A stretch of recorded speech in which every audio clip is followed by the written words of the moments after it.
All right, well, it's 9:31, so I know everybody's investing a lot of time this morning, so we will get rolling. First of all, thank you, everybody, so much for being here today. We're going to have a very productive session talking about facilities in the jail and accessory services. So I'm going to let Holly kick us off. And again, thanks for being here. Yay. Thanks, Barry. Good morning, everybody. So I'd like to thank you for being here. And before we start, actually, let's do this. For folks who are not part of the IPRTF, would you mind just taking a moment to, if you can, turn on your camera and introduce yourselves so we know, so we all just get acquainted? Anybody who's this is maybe their first time here, or you think maybe other people haven't met you yet? Or I'll call on you. Jake, I don't know that I've met you. Do you want to introduce yourself? How you doing? Yeah, Jake Weebush with District Court Probation. So filling in here for Bruce, who is unavailable. So good to see everyone. Thank you. Great. Thanks for being here. Who else? Anybody see a name they don't recognize that they would like to get to know? I joined last week, but I'm new. So I'm Chris Kopdish. I'm with Unity Care Northwest. Great. Glad to have you here, Chris. Thanks. Okay. And we have folks also observing today. So Emily and Helen and Kristen and Rachel and Arby, thank you all for being here. Appreciate your presence. And there's Mike Parker. Okay. Anybody else who needs to introduce themselves or people would like to get to know them? Okay, well, let's go ahead and get started. So the screen is on, and Stephen, I think you're going to offer the land acknowledgement today, correct? I think it was Jack this week. Oh, Jack, would you please Sure, go ahead? I'd be happy to. Yeah. Good morning, everyone. So before we begin, we acknowledge that we are gathered on the traditional and unceded territory of the Lummi, Nooksack, Samish, and Semiahmoo people who have cared for and tended this land since time immemorial. Truth and acknowledgement are critical to building mutual respect and connection across all barriers of heritage and difference. So we begin this effort to acknowledge what has been buried by honoring the truth. We pay respect to their elders, past and present. Please take a moment to consider the many legacies of violence, displacement, migration, and settlement that bring us together here today. And please join us in uncovering such truths at any and all public events. Thank you, Jack. Really appreciate that.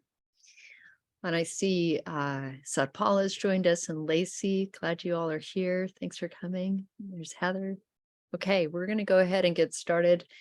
Again, my name is Holly O'Neill, and I'm serving as the facilitator for today's session. And my colleague and I, Marty Solomon, are the consultants who are helping just hold the container for this process.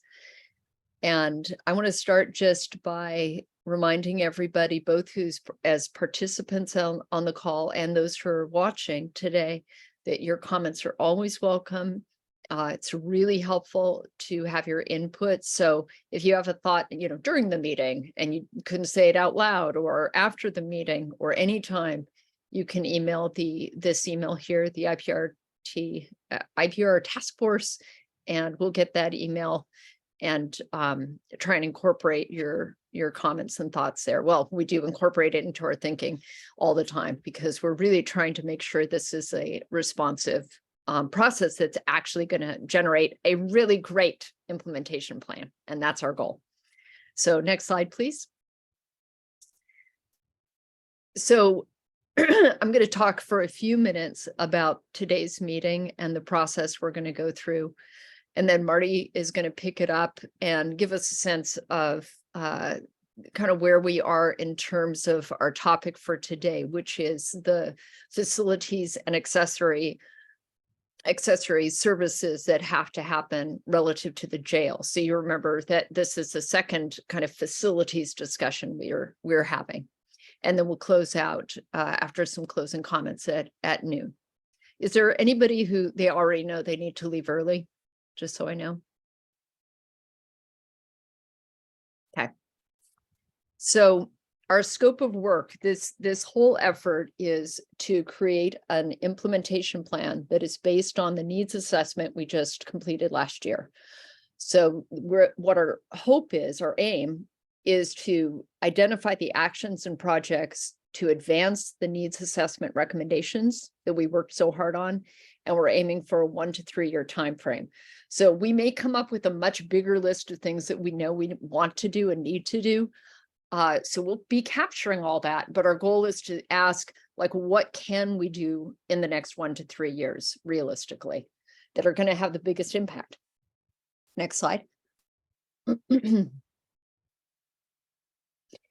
So in the needs assessment, what emerged through our process of the SAC, the Stakeholder Advisory Committee, which was just an amazing group of people, and many of you participated in that process, is this interrelationship between systems, services, and the facilities. And for the purpose of implementation planning, we teased apart the community facilities and the jail facilities. So because they're both complex and all of these things are interrelated. Next slide. So this is the process, the breakneck schedule we've been on to try and get this all ironed out. The goal here is to have an implementation plan to present to County Council in June. So the workshops, which is what we're doing right now, are these 1, 2, 3, 4, 5 sessions, 5 sessions with funding. We had to change the date. So everybody, if you could make sure this is in your calendar. So it's now moved to Wednesday, April 12th from 1 to 3:30. Frankly, it's mostly because a lot of people had spring break with their families. So we just wanted to make sure everybody could be there. So just mark your calendar for that date, please. Next slide. So where we're at right now, we are, the worksheets are where we're having people upload the information that they have. So like what's happening on the ground, what do they think needs to happen? And then we behind the scenes are compiling those and trying to identify, so what are the big themes that are coming out? We talk about them as a group. We send questions out to groups and individuals to get more clarity. And then we're refining and synthesizing those so that we can start to develop the implementation plan. So that's what is happening, the big machine behind that Marty and I and the planning team are working on. And that's, as you know, that's Barry and Jack and Stephen and Tyler. So that's the planning team that's helping kind of move this process forward. Okay, next slide. Again, we're aiming for 8 to 10 projects in total that can be accomplished in the next 1 to 3 years. So we're not aiming for a 50-page implementation plan, right? We're aiming for something that we can remember, that we can focus and get done. What we're aiming for also is projects that can address multiple needs. So facilities and systems and services to see if we can leverage our time and energy in multiple ways. And we're going to be polling you soon. That's the next slide. Go to the next slide, please. So this is, I'm almost like sorry to do this to you, but the timing is dictating that for us to be ready for the funding workshop, we have to do this polling next week. And it's going to be really fast. We're going to take the material we come out with today. We're already starting to develop the poll, and the poll is going to test like what you all think are feasible and what you think are most important actions. Okay. We're going to get it to you on Monday the 3rd, and we need you to turn it around by April 6th at noon, because there's no way we are going to be able to pull off the funding workshop if we don't turn this corner. Okay. So I'm sorry if that's going to bump up against other scheduling constraints you have. And I'm just asking, please do your very best. And we won't be able to bug you. This is usually we're like, oh, we have a little extra time and then we'll nudge you. We are not going to be able to nudge you. We'll do a reminder, but you have to get it done by Thursday at noon. Okay. So sorry, that's just the way the timing's happening. And thank you. Next slide. So after the poll, we'll do our funding workshop. we'll have the public input happens next throughout April. Then, and by that, I mean we'll do the focus groups and the forum, the community forum, open house. And then we'll revise and refine, and then we'll be presenting the final priorities for action or developing those. So that's the basic process. Remember that what's feasible is going to be both what we think is important and what we think we can actually fund. So there's a little iterative cycle in there that we're all part of. Okay, next slide. And this is my last little coaching for you from the facilitator standpoint. Just if everyone can remember to raise hands to be recognized to speak. If you don't yet know where your raise hand button is, it's at the bottom of your screen. Remember to turn it off after I call on you. You want to avoid repeating ideas, avoid extra examples, really get to the point, focus on what we need to do. Remember everything's overlapping. And I really so appreciate it when everybody participates, because it just makes for a more valuable meeting when we have all the voices. So if you tend to sit back, I'd really encourage you to step forward, because your voices really helps us understand what we need to do. Okay, next slide. All right, I'm going to turn it over to Marty, and we are on to our topic for today, jail and accessory facilities. Thank you for being here. Marty, you're up. All right. Good morning, everybody. Thank you again for being here. I'm going to talk about the recommendations and the need and recommendations related to the jail. And so we'll start with C1. And that's really all we're going to talk about today is C1. And it's 3 corresponding recommendations, and they all address the design criteria, cost, and location for a new jail. So that's our focus for today. The questions that we're going to be discussing all relate to all of those topics. So important design qualities of a jail, services needed in or right near the jail, size range, capacity, location for the jail, and accessory services. I just wanted to remind you about the criteria that were established by the Stakeholder Advisory Committee. And Kathy, if you can go to the next slide, this shows what the SAC said, what kind of rose to the top as what a new jail should be like. And I hope that you had a chance to read the handout that was in your packet that listed these same features. And so keep these in your mind as we talk about jail design, about jail size and location. The next slide here is about recommendation 1. And recommendation 1 was to try to get as many of those criteria that you just saw into a jail design as possible. And so then I went through the responses that people provided on worksheets, and I'm just going to review a little summary of what I saw there. So a couple of people noted that the criteria are not necessarily of equal importance, and we will need to find the right balance because we can't probably meet all of the criteria equally. Next is that behavioral health services and having enough behavioral health services and space for those services in the jail and maintaining that space, even if things get tight, it was highlighted. There needs to be space for individual appointments and assessments, for groups and for providers to be on site, such as like a psychiatrist to consistently monitor people's medications. A suggestion, I'm moving on to the next one, a suggestion that really seems related to our conversation that we had last week about a 24/7 behavioral health urgent care facility, talked about having transitional holding areas for people needing urgent behavioral health care, like a sobering center or involuntary hold for mental health crisis. And this could be part of a continuum of services in one facility, one jail facility, or on a campus kind of construct. So we'll talk some more about that today for sure.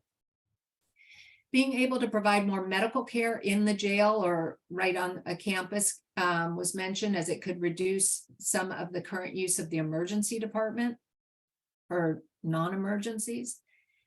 And then we go on to design features, and Caleb will talk more about that. He'll talk more about trauma-informed design principles just right after me, or no, just a little later.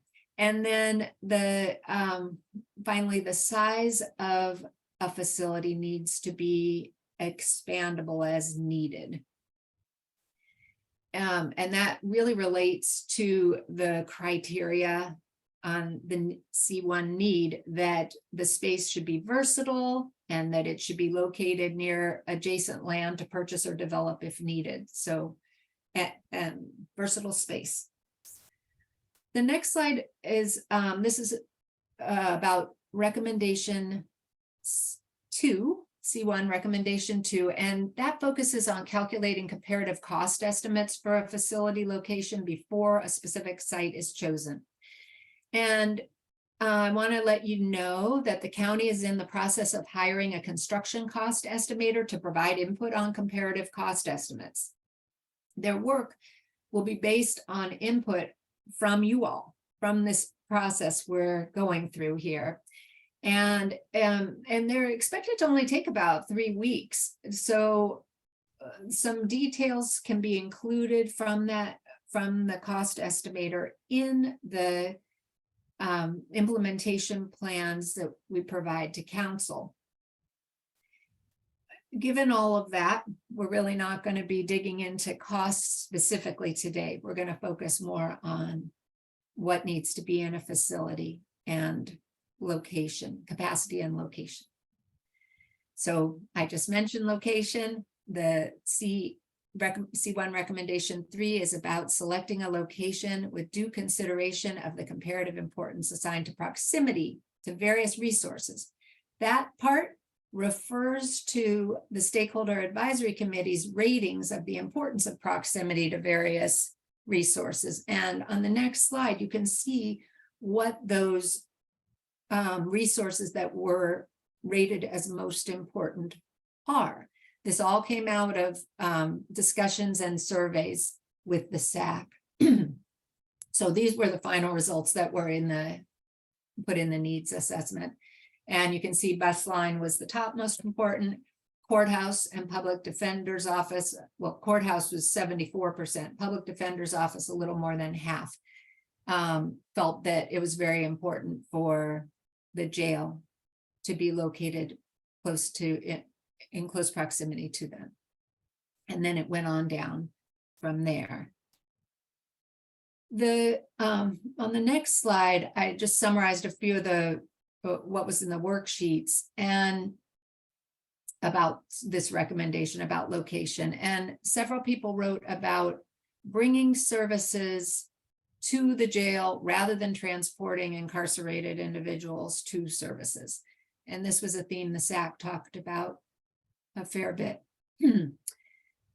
This is very much related to the questions raised in recommendation 1, C1 recommendation 1, about what services must be in or near the jail. And so we really are going to need your input about this and about how criminal legal services and behavioral health services can be cited among the existing county properties so that we maximize public safety and provide services in the most efficient and effective way. The SAC expressed the importance of the jail being near the courthouse and the public defenders. I just showed you that on that slide.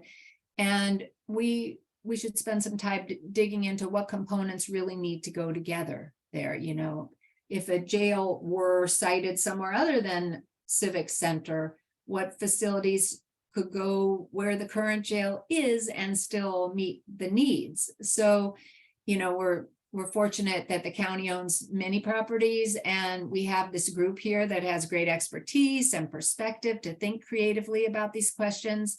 And so we just need to use this workshop time as a workshop to brainstorm and try and figure out, how do all these pieces that we want to see go together? And we'll talk about this more later after Tyler gives some additional information about location and capacity considerations. So I just want to take a moment here to see if there's any questions before we move on, and I'll pass it to Barry next. But are there any questions about the need, recommendations, or what was rising to the top on the worksheets?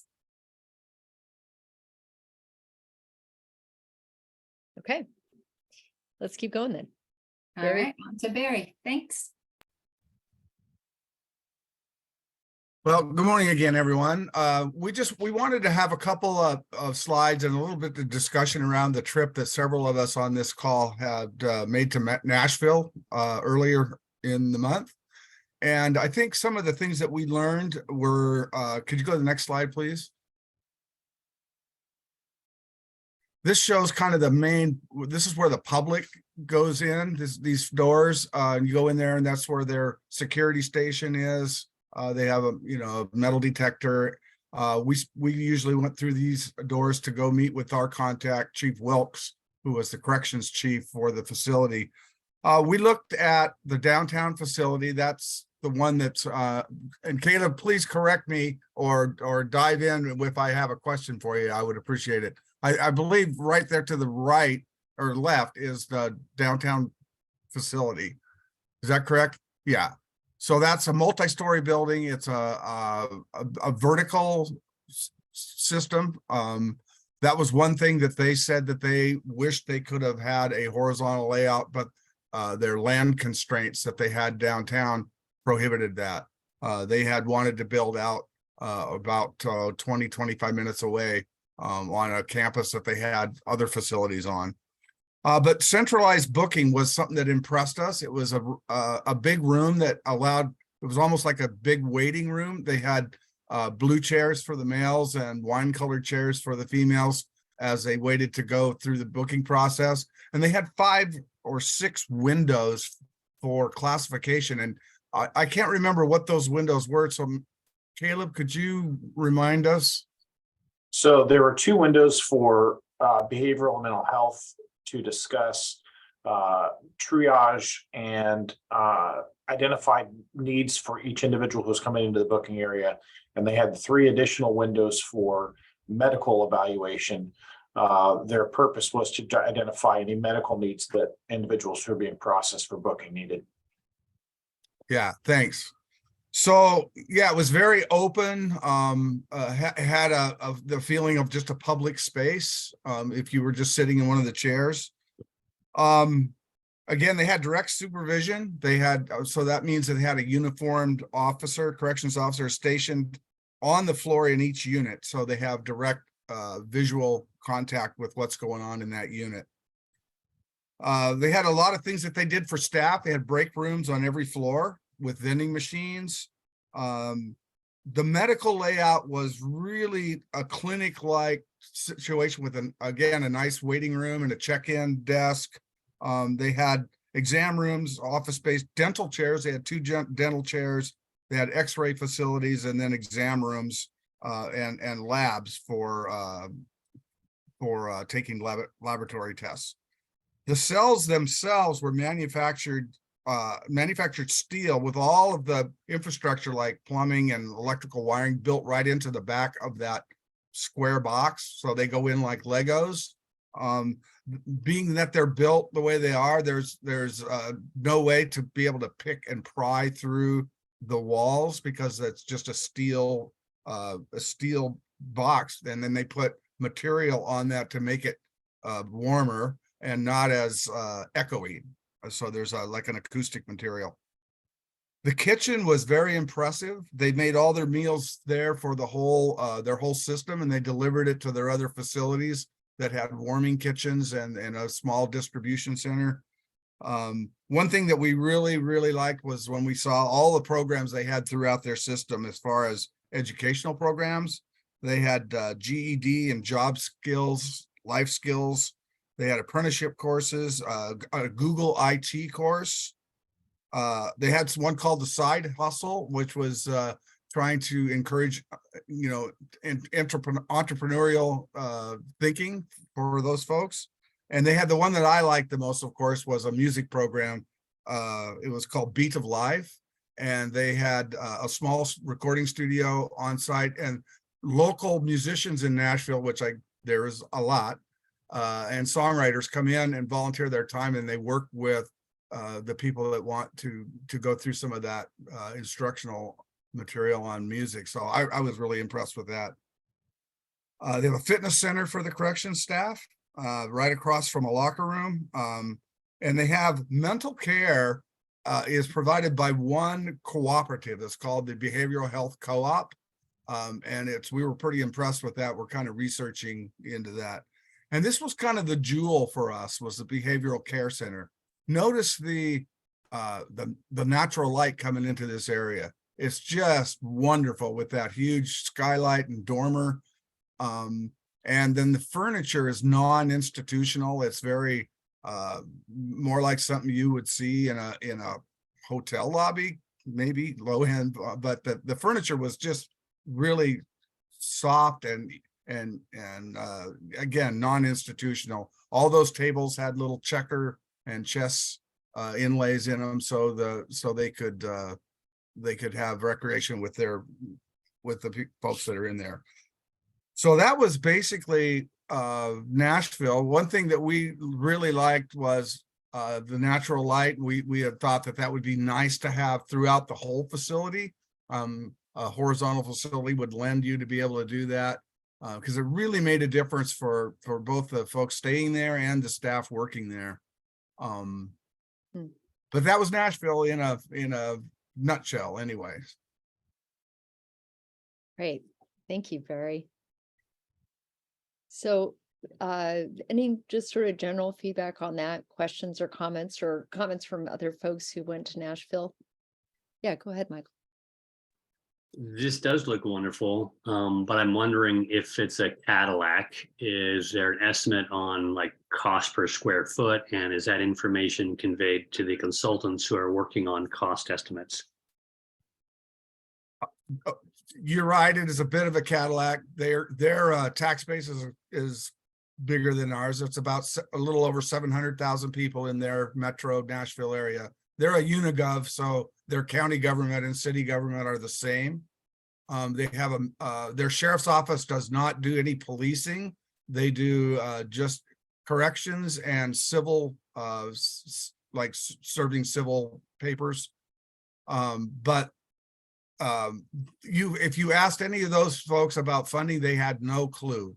They were able to be focused on the operational aspect of their jobs, and somebody else, the sheriff, was masterful at that financial level. But you're right, Michael, they had a lot more resources than we have, but we are looking at through the lens of what we could do on a scale that we could afford.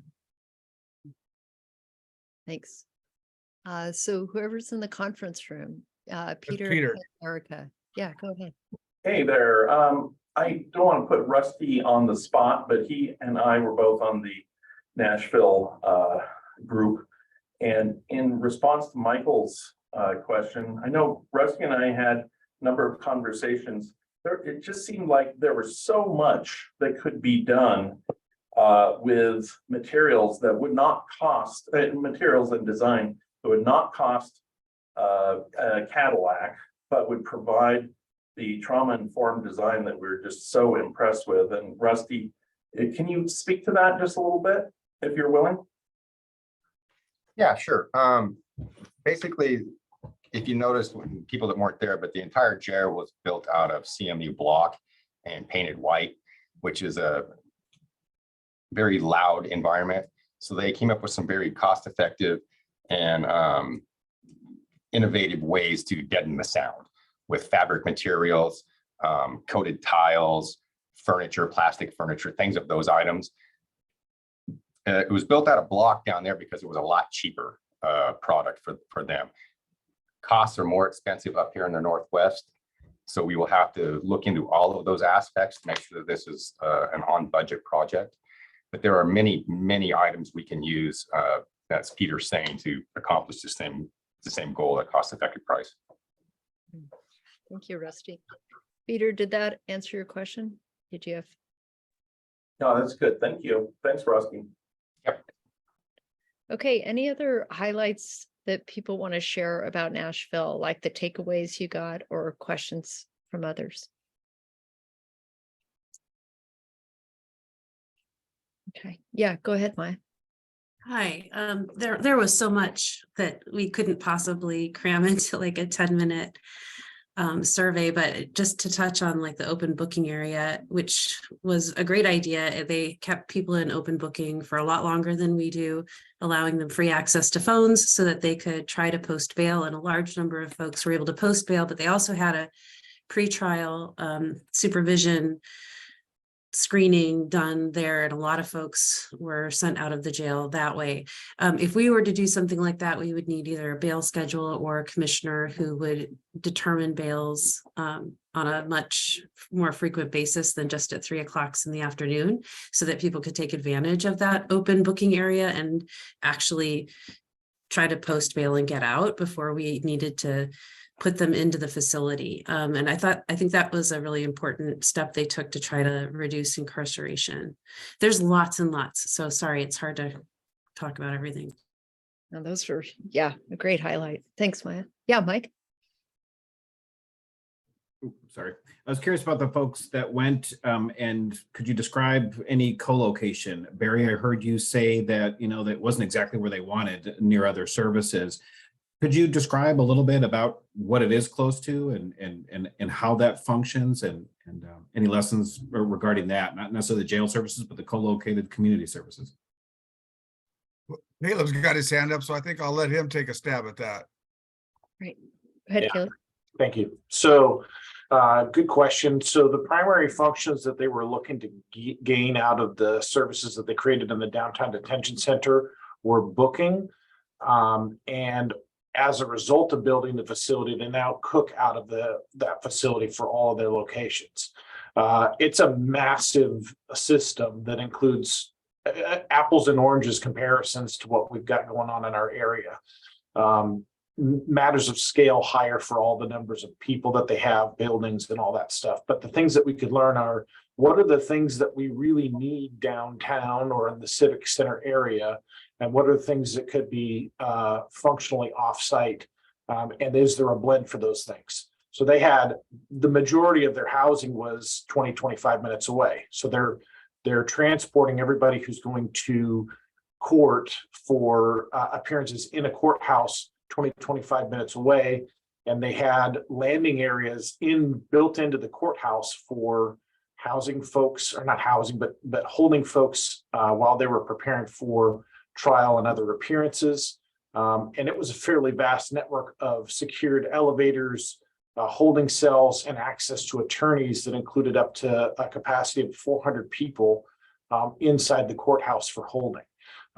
So it was a very vast system that they had integrated. And those are the things that I think we could take away is like Holly or Marty was pointing out earlier in the slides. What are the things that we really need to make sure are in our civic center core if what we end up with is a facility that's not exactly in the same space? And another thing they had, Mike, was they had an offsite, another behavioral health campus that was run by the co-op itself. So it was a community service, but they had a 23-hour, what they called an urgent care center. And then adjacent to that was their crisis stabilization unit. So those two operated together for people in crisis. And then they had a pharmacy on that site as well. So it was well thought out. They had co-located the right things together.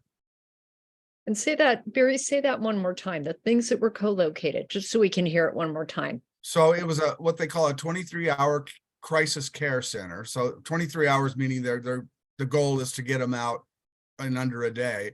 And then they had the crisis stabilization unit as well. So those two work together, and Melora could probably give a little bit more of a flavor of the details of that. But it was, again, that co-locating concept of having a campus for behavioral health that was outside of the jail.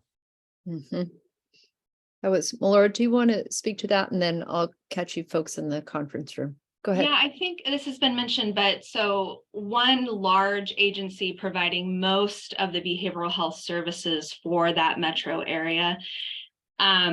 So the care center, those staff were mental health co-op, and then their campus, which was 15-20 minutes away from the downtown correctional facility, was a full campus. Outreach, case management, PAC programs, a pharmacy, crisis stabilization, like the team does it all. It's a large agency, and we're trying to meet with their leadership soon to kind of learn more about that. But yeah, kind of one-stop shop for all the things that we have pieced out with lots of different agencies here in Whatcom. Interesting. So Erica and Peter, do one of you have a comment? Yeah, I was just going to basically say the very same thing that Melora just said, and it was truly one of the most impressive things about our entire trip to me was seeing the difference between the one provider for all behavioral health versus what we're doing here, which is so siloed and confusing from a customer experience perspective.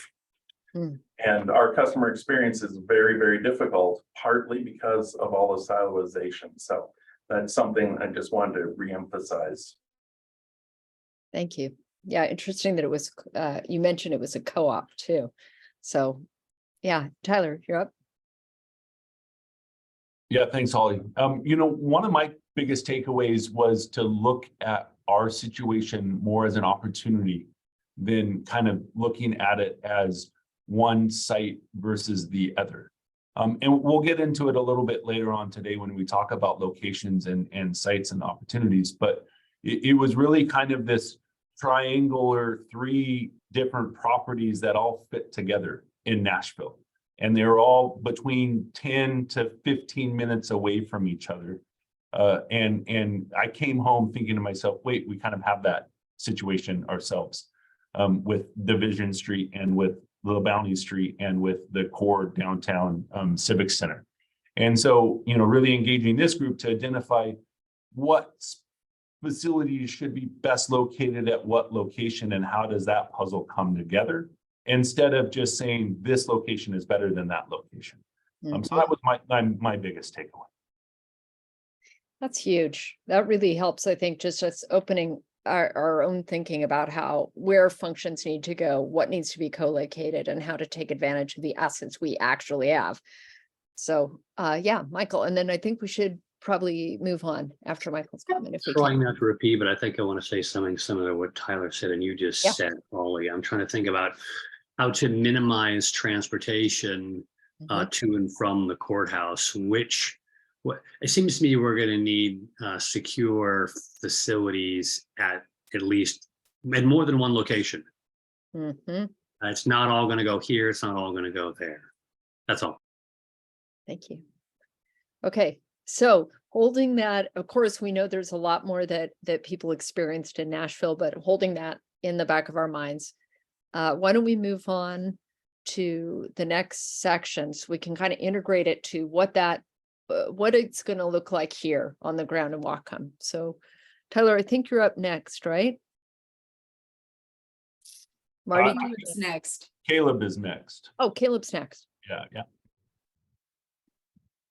Excellent, thank you. So a number of months ago, started compiling a list of things that corrections members, medical professionals, mental health professionals, and folks that I would encounter thought would be important if we were to look at components of a new facility. And so the list has been, kind of an ongoing additive process, but I believe everybody got an updated list as part of the packet. And so hopefully had a chance to look at some of those things. Recognizing that that's not an exhaustive list, but it is a pretty good place to start for things that we feel are important to have in a correctional facility. And it incorporates best practices across the nation. It incorporates best practices according to current standards and the ideals that I think everybody in our community would want in a correctional facility as well. And it represents a very vast number of experience levels and years of experience working in corrections in a corrections environment. So some of the key takeaways here are, regardless of what we do, it doesn't matter whether it's up, out, big, small, doesn't matter what we do, we want to make sure that we are using some concepts of trauma-informed design. And trauma-informed design isn't specific to corrections environments. It is used in many places, including schools and other public spaces. But concept-wise, we wanted to try and take some of the elements of trauma-informed design and specifically infuse all corrections environments with some of these key components, so that the space in and of itself doesn't negatively contribute to people's mental health if they're already having mental health issues, or they would potentially develop them from being in custody.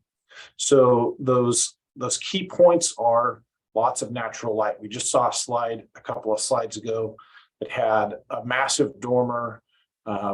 Walking into that space truly felt different than all of the other spaces that we had seen in the facility. It was, and I know that this seems cliche, but it was almost night and day difference in terms of the amount of light that was accessible to the folks who were housed in that space. So natural light is an absolute crucial element, we feel, in all housing spaces, regardless where they're at within a facility. Use of color. I'm not an expert on color. I can barely tell the difference between one color blue and another.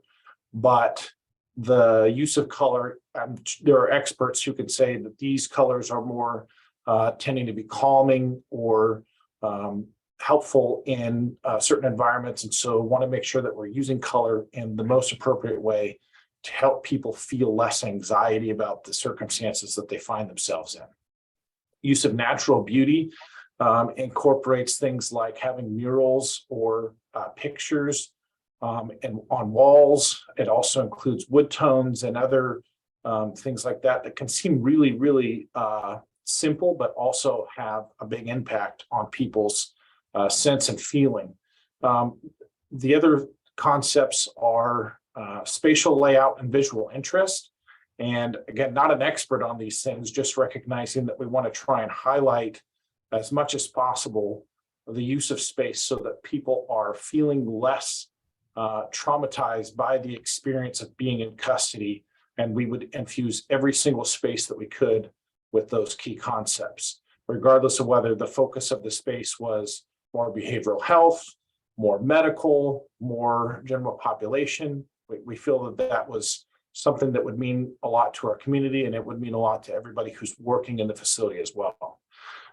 We also found, this is a lesson that we've learned really, really hard from COVID, is that people need space to call their own.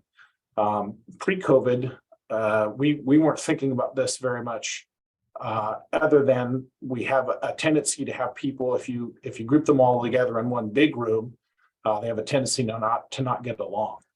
And having a space that you can kind of go back to if you're feeling vulnerable or you're feeling aggressive even, you can go back to your own room and close the door and be by yourself. We feel is a key component to the longevity of a facility in terms of the function of it. And then we would really like to see medical and behavioral health services integrated to every space. One of the things that we saw thematically in Nashville, and it bears true here, is there are needs for programming, and then there are more needs for programming. And so the folks that we talked to at Nashville said one of the lessons that they learned is make sure you're including program space, and then make sure you're really including program space. And so it's going to take some keen eyes on any concepts and designs that we have to say that make sure all the space that we can leverage for programming and services like behavioral health and mental health, medical. The other concept that we talked about a little bit in a different way earlier was bringing services to the people who will need them rather than bringing the people to the services. And so this thematically needs to be, sort of ingrained into our lexicon as we talk about these concepts, because we get a lot more facility use out of bringing services to the people who need them rather than the other way around. And sort of, I play that chord on repeat when I'm talking about these kinds of things. Those are the large brushstrokes, and I know I could talk forever, so I'm not going to say anything else unless people have questions. So I really appreciate you bringing, I remember during the SAC, we had a little bit of time to talk about like what would trauma-informed spaces and care look like. And I appreciate you bringing these points here. So any quick comments you would like to make? Okay, let's keep going then. Oh, yeah, go ahead, Tyler. I was just going to refer to the document that was in the agenda. It's a really well done, thoughtful list of correctional wish lists that Caleb and the group has put together. And so we didn't want to go all the way down into those details, but I really suggest that members go and take a look at that document and add some input if you have any to that document. Excellent. Thank you. Okay, so Tyler, I think you're up. Yeah? Yeah, sure. Thank you. Again, Tyler, Deputy Executive here. I get the opportunity to walk through with the group the kind of best practices on estimating jail capacity, to talk about the conversation that we need to identify, which is a size, a range of bed capacity in the facility. So before we jump into it, I wanted to go back just a little bit and remember that C1 Rec Run 1, which is the criteria list, identifies that it needs to be correctly sized based on fair analysis of population growth, along with strategic investments to avoid unnecessary incarceration. Sized and operated to assure booking restrictions in the county and city will not occur, which we should have a policy conversation about that when we get to that point. Located near an adjacent land to purchase and develop, located in proximity to resources that incarcerated individuals will need, and then easily accessible by all jurisdictions served. So it's kind of a framework to the conversation of the two topics I get to talk about, which is jail capacity, size, and then location. So the National Institute of Corrections has identified and put together a framework for jail capacity planning guide, a systems approach. That's the document, that's kind of the guidance that many jurisdictions have used over many, many years. I know that we all know that we've been having this conversation about jail size and refining that for a couple of decades. I will go through the latest work that we've done back in 2013, but then also talk a little bit about how Skagit has done it and how Spokane is currently working on it to give some regional perspective to the conversation. So one of the quotes in that document that I just referred to says this: the key to long-term management of a jail and other correction resources is the implementation of a system plan, a set of policy and program strategies that will enable a jurisdiction not only to react to change, but to also influence and shape the course of that change. And I just want to compliment and recognize that that's exactly what this group is doing. And that's exactly what the Stakeholder Advisory Committee has been working on, is that type of needs assessment up front. So when they identified a system master plan, take a look at this list, because it's the list that we're talking about. Pre-booking options, pre-trial release, classification and risk assessment, diversion options, sentencing alternatives, policies and programs, jail reentry and discharge planning, and data availability and integration. So this list is very similar to the list in which we, as the stakeholder advisory of the task force in this situation, is looking to do the implementation plan. I found that helpful to recognize as a way to acknowledge the work that's in this planning document, in this jail systems planning guide that the National Institute of Corrections has issued, and recognizing that it's fitting exactly where we as a community are talking about. Now it's just up for us to make some decisions associated with it. So when communities, and the guidance is about forecasting, the recommendation is to forecast in a 10 to 20 year horizon. One of the conversations we've been having is recognizing our jail facility in relations to population growth. And also when in that 10 to 20 year horizon, trying to map out and plan for 5-year increments. You know, as we know, the reliability of any projection weakens over with time. And I think the important part here is that there's no perfect answer. The 440 beds is not a perfect answer. It might be a good one. 521 beds is not a perfect answer. It's likely the best we can come up with and forecast and understand where to go. And that's why the importance of a range is what should be kind of recommended and thought about as we go through and talk about. You can only forecast so many circumstances and so many knowledgeable information about population growth and where it goes. So to identify jail forecasts, you use admission rates, you use average length of stay, you use average daily population. You look at adjustment factors as it relates to peaking factors and classification, which Caleb can get into a little bit more. But peaking is in a situation where there are a large event and a lot of people need to be booked into the facility. You need to have some peak room. Classification is there's a number of different individuals in our facility that are classified differently. Males to females, those that are in need more oversight than the people that are working in the kitchen or in the work release. That's classification. So there's a factor in that classification and in that peaking that we can make a decision in regards to where that goes. And then just local and state incarceration. So locally in the region, Skagit County is an example. They took projections, we can go to the next slide. They took and really started this in 2005. They did a community justice center master planning for Skagit County. In 2005, that initial housing capacity was going to be for 375 beds. That's what the 2005 plan recognized. And that 375 was going to be projected to last until Skagit hits a population of 150,000 people.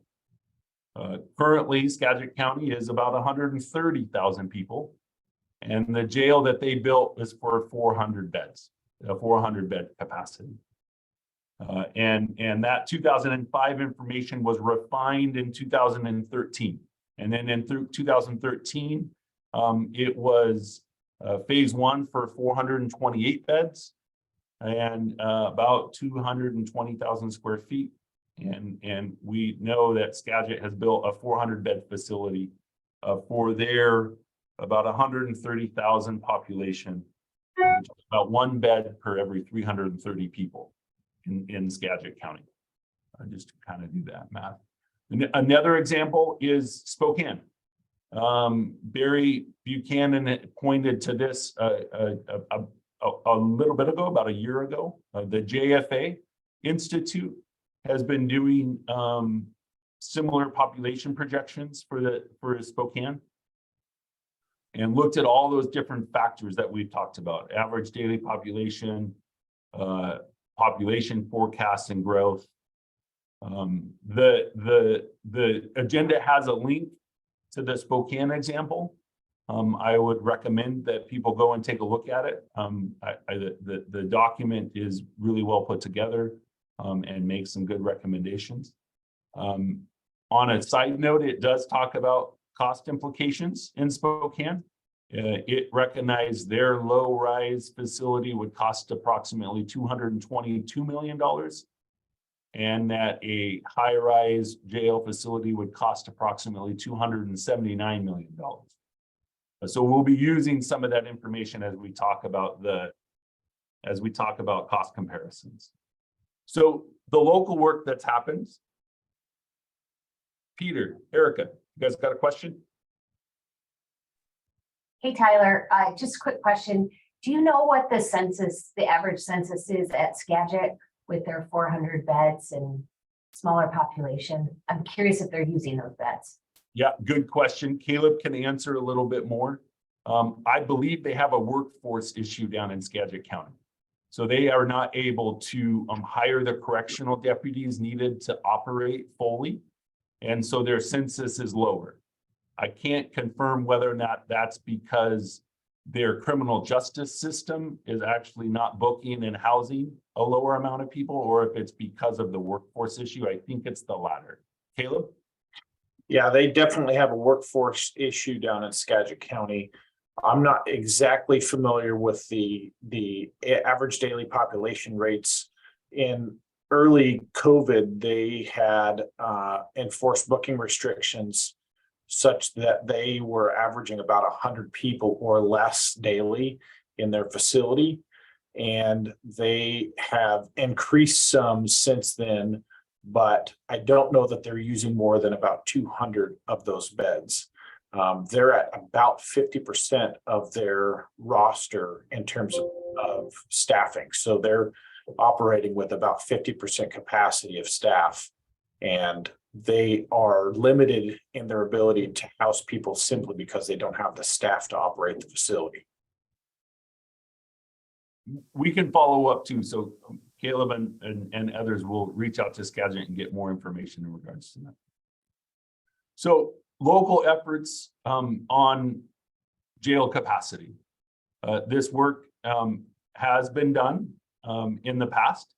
In 2013, there was a jail capacity analysis that is very similar to the work that was done in Skagit County and very similar to the work that was done in Spokane County, and met that National Institute of Corrections guidance that we referred to earlier.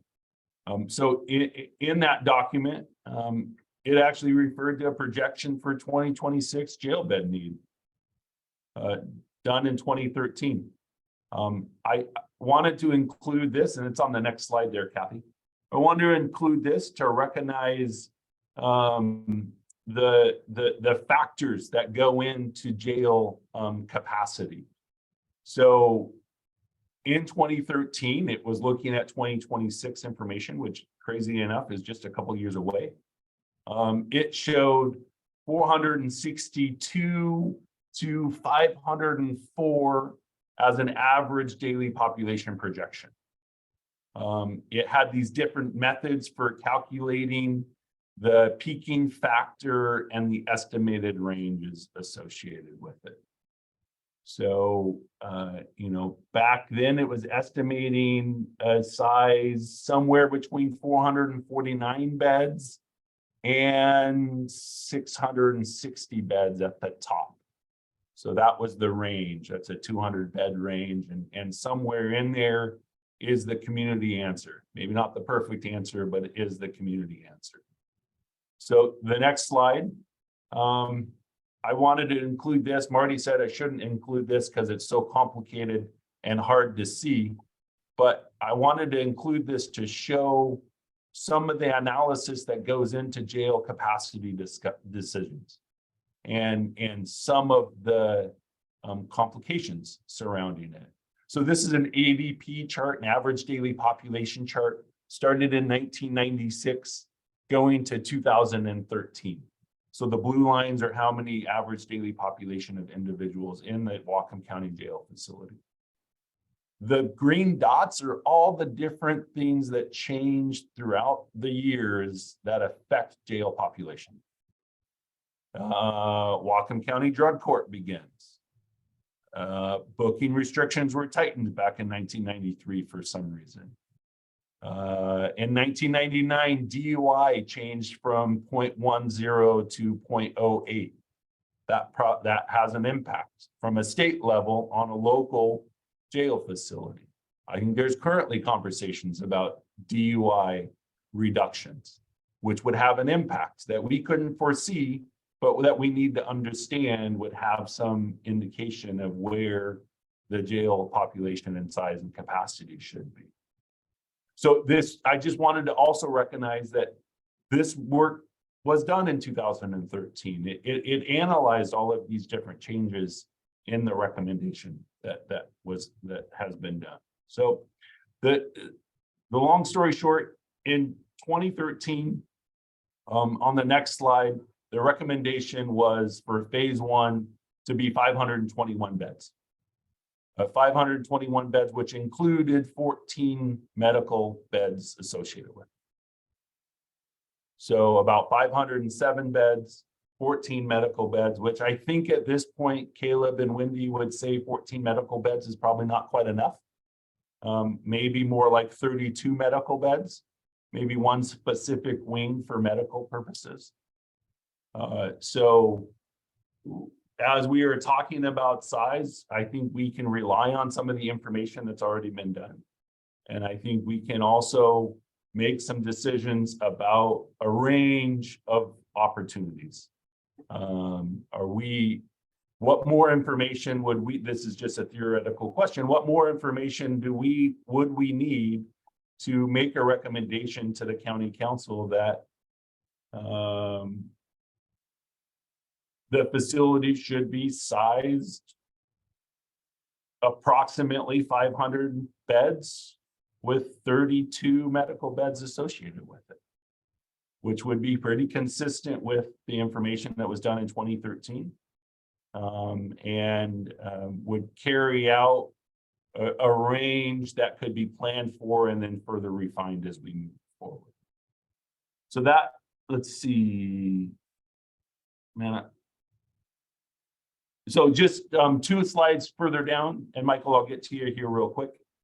So this is 359 beds is our current facilities, both the downtown facility and the work facility. It's important to recognize the classification needs. Caleb, do you have something to clarify? Only that I got feedback from Skagit, so I'm sorry to barge in. So go ahead.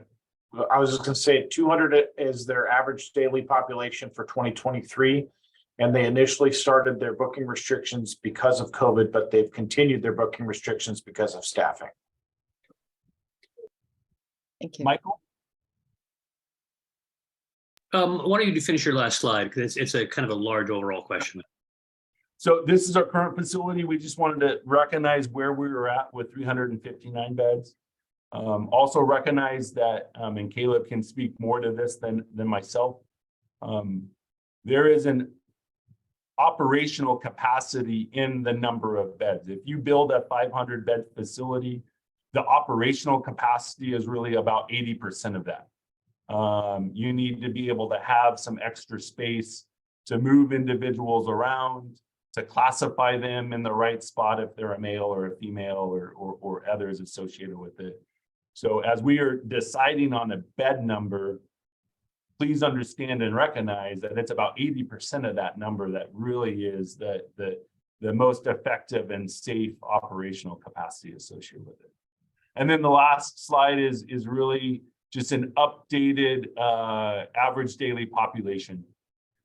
So the document that we did in 2013 went through 2013. This is a continuation of that up to 2023. Recognizing that booking restrictions in earnest really started about 2016. And this chart is showing the substantial ones that came into place with COVID in 2020, which dropped it from about 304 in 2019 to all the way down to 222. You see that that's climbed back up to about 320 in 2023. But highest at about 434 individuals in 2010. And then in about 2016, there was some booking restrictions due to the existing facility that were implemented that dropped it down from there. So I think that's a good stopping point, Marty and Holly, to see if there's kind of any questions in regards to the jail size capacity conversation. Right. Thanks, Tyler. Okay, we'll take Michael. Go ahead. So I want to go back to one of the central messages of the Vera Institute report, which is that until you understand the drivers of the jail population, no number is the correct number. And so I've seen that central kind of message as underlying a lot of the work by the Incarceration Prevention and Reduction Task Force. However, in this presentation, it seemed like I didn't see that echoed. Looking at the recommended procedures for the National Institute of Corrections, I think it looked like it was the old way of doing things, which is that you project future use based on past trends. You're assuming that all things will be equal and all trends will continue sort of as they are. That's not a bad place to start, but it ignores the entire message that maybe you need to understand what's going on in jail population, because all things aren't equal. Those two graphs where the lines go up and down significantly, it says things happen and they significantly affect jail population, some in bad ways, some in good ways. For example, I think the lowering of population due to COVID wasn't a good decrease, right? So I'm not saying, so I'd like to understand whether or not the idea of understanding and manipulating the drivers, therefore to change the projections, has been included in current thinking. So that the current thinking, the traditional way, gets you a number around 521. Do we think any of the work in the last few years should have changed that trajectory, and in which direction, and has that been factored in? Yeah. Tyler, do you want to respond, or shall we hear from others first? I think others. I just want to recognize it's a great question, and first go to the JFA Institute document that was done in 2020. Michael, there's a link in there, and it does a good job at for Spokane kind of answering that question and putting some newer look into jail population trends. Great, thank you. Rebecca? I was just curious if the 600 prediction number was including both facilities. Is that a combined facility recommendation? Okay. Yes, it was a combined facility recommendation back in 2013. Thanks. Yeah, Dean? So, somewhat along the lines that Michael was talking about, I'm wondering whether it's possible for us to stratify those bed projections between populations of different characteristics. And I guess the two that come to mind, or maybe three others besides the general, are the work center population, those with severe or chronic mental health conditions, and those who have substance use disorder issues. And we, if we think about facilities not as one monolithic facility, but several kinds of places where people can be detained legally while they really actually receive services they could benefit from. The kind of chatter I see online is that people think, well, we can't, we need to lock people up because they won't accept treatment. And so therefore we need to get them away from society. But in fact, if we've got them confined, that's an opportunity, which I'm sure you all recognize. So anyway, if there's a way to stratify our current population or projected populations among those kinds of beds, that would be helpful. Thank you, Dean. Stephen? Yeah, I want to follow up on Michael's point also, and acknowledge as well that I think that's a really core question. which I think echoes something Jack repeats from the Vera report also, that policies are the single largest factor in what jail population is as well. And I say those two things, acknowledging Michael's question and the Vera policy point, because the thing that jumped out from the 2013 analysis to me was they had a chart that had all the legislative changes over about 20 years. And in fact, they made very little difference in the increase in the jail population, which was largely in line with population growth. So it made me question some of the assumptions that we've been working with since the task force was started. And I think understanding that better, because it looks to me like population growth may be a reasonable predictor. And I'll tag on one extra comment. Tyler, your presentation came out borrowing from the 2013 analysis that the 521 bed projection may be a fairly justifiable one. It wasn't clear to me that that included the peaking factor and then that extra 10% adjustment. So I want, and also that study included double bed cells and quads, whereas Caleb's recommendations were all single cell. And so I'm not sure how to take account of the single cell preference and the peaking factor in hit landing on a number. Let's actually pause on that question. Tyler or Caleb, do you have a quick response to some of Stephen's points? I had a response for what Dean was asking about. And I want to be respectful if somebody else has a point to respond to Stephen. Heather, do you want to jump in? Are you on this same thread, or I should go to them? I have questions, but I definitely want to hear Caleb's response to Dean. Great. Okay, go ahead, Caleb. So I apologize. I'm not trying to take this in a different direction after Stephen so eloquently posed those questions or made those points. But what my caution, I guess, is trying to learn as much as we can from the past. And so we look at the facilities that we currently have and the way that they were designed, the way that they were shaped. I'm sure at some point, the people who were involved in the construction and implementation of those facilities thought, this is what we need for the future. And we see facilities that were largely designed for, minimum custody population, mostly misdemeanors, sentence misdemeanors, and especially in the case of the work center, people who were generally getting along with each other. They didn't have substance use disorder issues. They had no mental health issues at all. They had zero, if at all, medical issues. And because of policy decisions and because of the direction that our community has taken the criminal justice landscape, we are facing a vastly different reality with the populations that are in custody today than we ever thought we would be looking at. And so the spaces that we're using for minimum custody sentence misdemeanors are now housing people all the way up to and including murder, which is not at all what we ever intended the space to be. So my caution on this front is to let's look at spaces instead of, can this be used for only minimum security people with no mental health issues and no substance use issues and no other factors?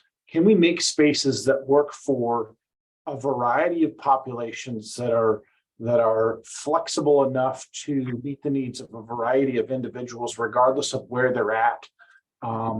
And that we can make it, again, humane, light, all of those things that we talked about in terms of trauma-informed care and design, that then they're far more useful into the future, regardless of what population needs to be housed in those areas so that we can meet their needs exactly where they're at.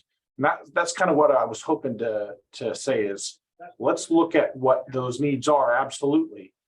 But I have concerns about saying we're going to make something that is specifically designed for this population or that population if there's not enough flexibility in the design. Thanks. Polly, I also have something on Dean's point. Could I Yeah, piggyback? jump in.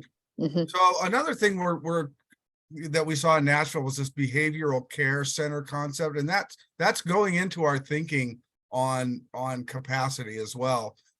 So that population of behavioral care needs could be met through that process of a behavioral care center. So that would be a space for behavioral health issues and folks that need to have that kind of treatment. So yes, there would be some dedicated space if we could build a BCC here and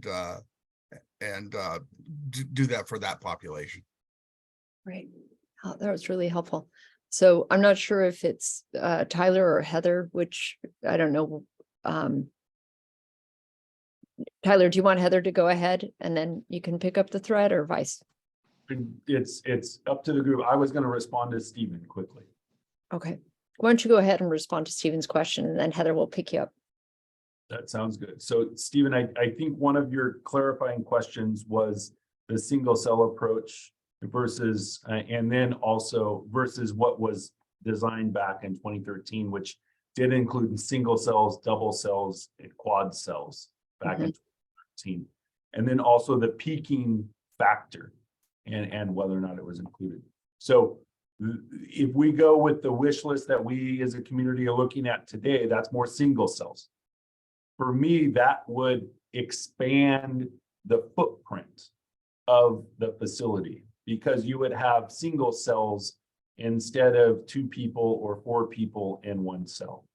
So the jail capacity, the bed numbers could stay the same, but the horizontal or vertical footprint of the facility would need to expand because you need 1 cell per 1 person to meet what we think what Caleb just got done talking about. On the peaking, yes, the peaking factor was included in this 2013 information. If you remember back to a couple slides, it had a red bar graph, a blue bar graph, and a green bar graph. On that page, which is page 10 of that pre-design report, it talks about the county in line with the National Institute of Corrections shows a 20% peaking classification factor. So the 521 beds includes a 20% peaking factor. So you take 521, you remove the 14 beds for medical purposes, you're at 507. You put a peaking factor of 20%, you're at 405. 405 individuals is kind of the right design for a 507 bed if you include that 20% peaking factor. Does that, hopefully that answers your question or at least provides some background to it, Stephen. Thanks, Tyler. Appreciate that. Okay, Heather, you're up. So I have some questions. I noticed, Tyler, on that chart you showed of the average daily population, a few things. One, when the work center was built, it looked like the next year the population doubled really fast. And so I'm curious about why that was, and if it really is that there were, 250 more, like that much more need and demand in the community versus we have the space, so we're going to fill it. And because I just think that's a factor in this conversation too. And the other question I have is, with all of the diversion programs, I really love that chart where you note the different policy changes and the programs that have been created. And I think there's a real value in theory of people should not be in jail just because they're poor, just because they have mental illness or substance use disorders. And so I guess it's kind of a twofold question of, are our diversion programs actually working? Because they're designed to reduce the population. What's happening there? Because I don't see that impact on the average daily population chart. or is it that we just don't have enough diversion programs, or is the need just really that huge in the community? I don't know. And I guess too, the current system, it fails 30 to 80% of people, right? They reoffend. So something is also not working. And I'm so hopeful about this opportunity to design something that works, that really gets us actual public safety outcomes in the long run. So this is a really complicated number to arrive at, but I do think it will be really important that we have a number that's justifiable and that we understand. I think part of this too is, are we accepting the jail as our community safety net and thinking about all the services that we want to put in the jail, versus that idea of, could we divert people out to a treatment center instead of having them have to go to jail to access treatment? But is there a naivete in the general population that people like, I need to understand, does everybody who is in that jail today, do they need to be there for safety issues, or is there another place that they could go that we could be building? And I know we tackled a lot of that on the community-based facilities conversation last week, but there's so many layers of complexity here to get to this number. So thank you for letting me share what's in my mind right now. Thank you, Heather. I think you articulated a lot of the core questions that I'm assuming are probably in a lot of people's minds right now. So for process, I'm going to actually suggest that we hear from Rebecca, Jack, and Wendy. If all of you guys could just be as succinct, and then we'll see if we can start to answer some of those questions, which you guys may have ideas as well. So Rebecca.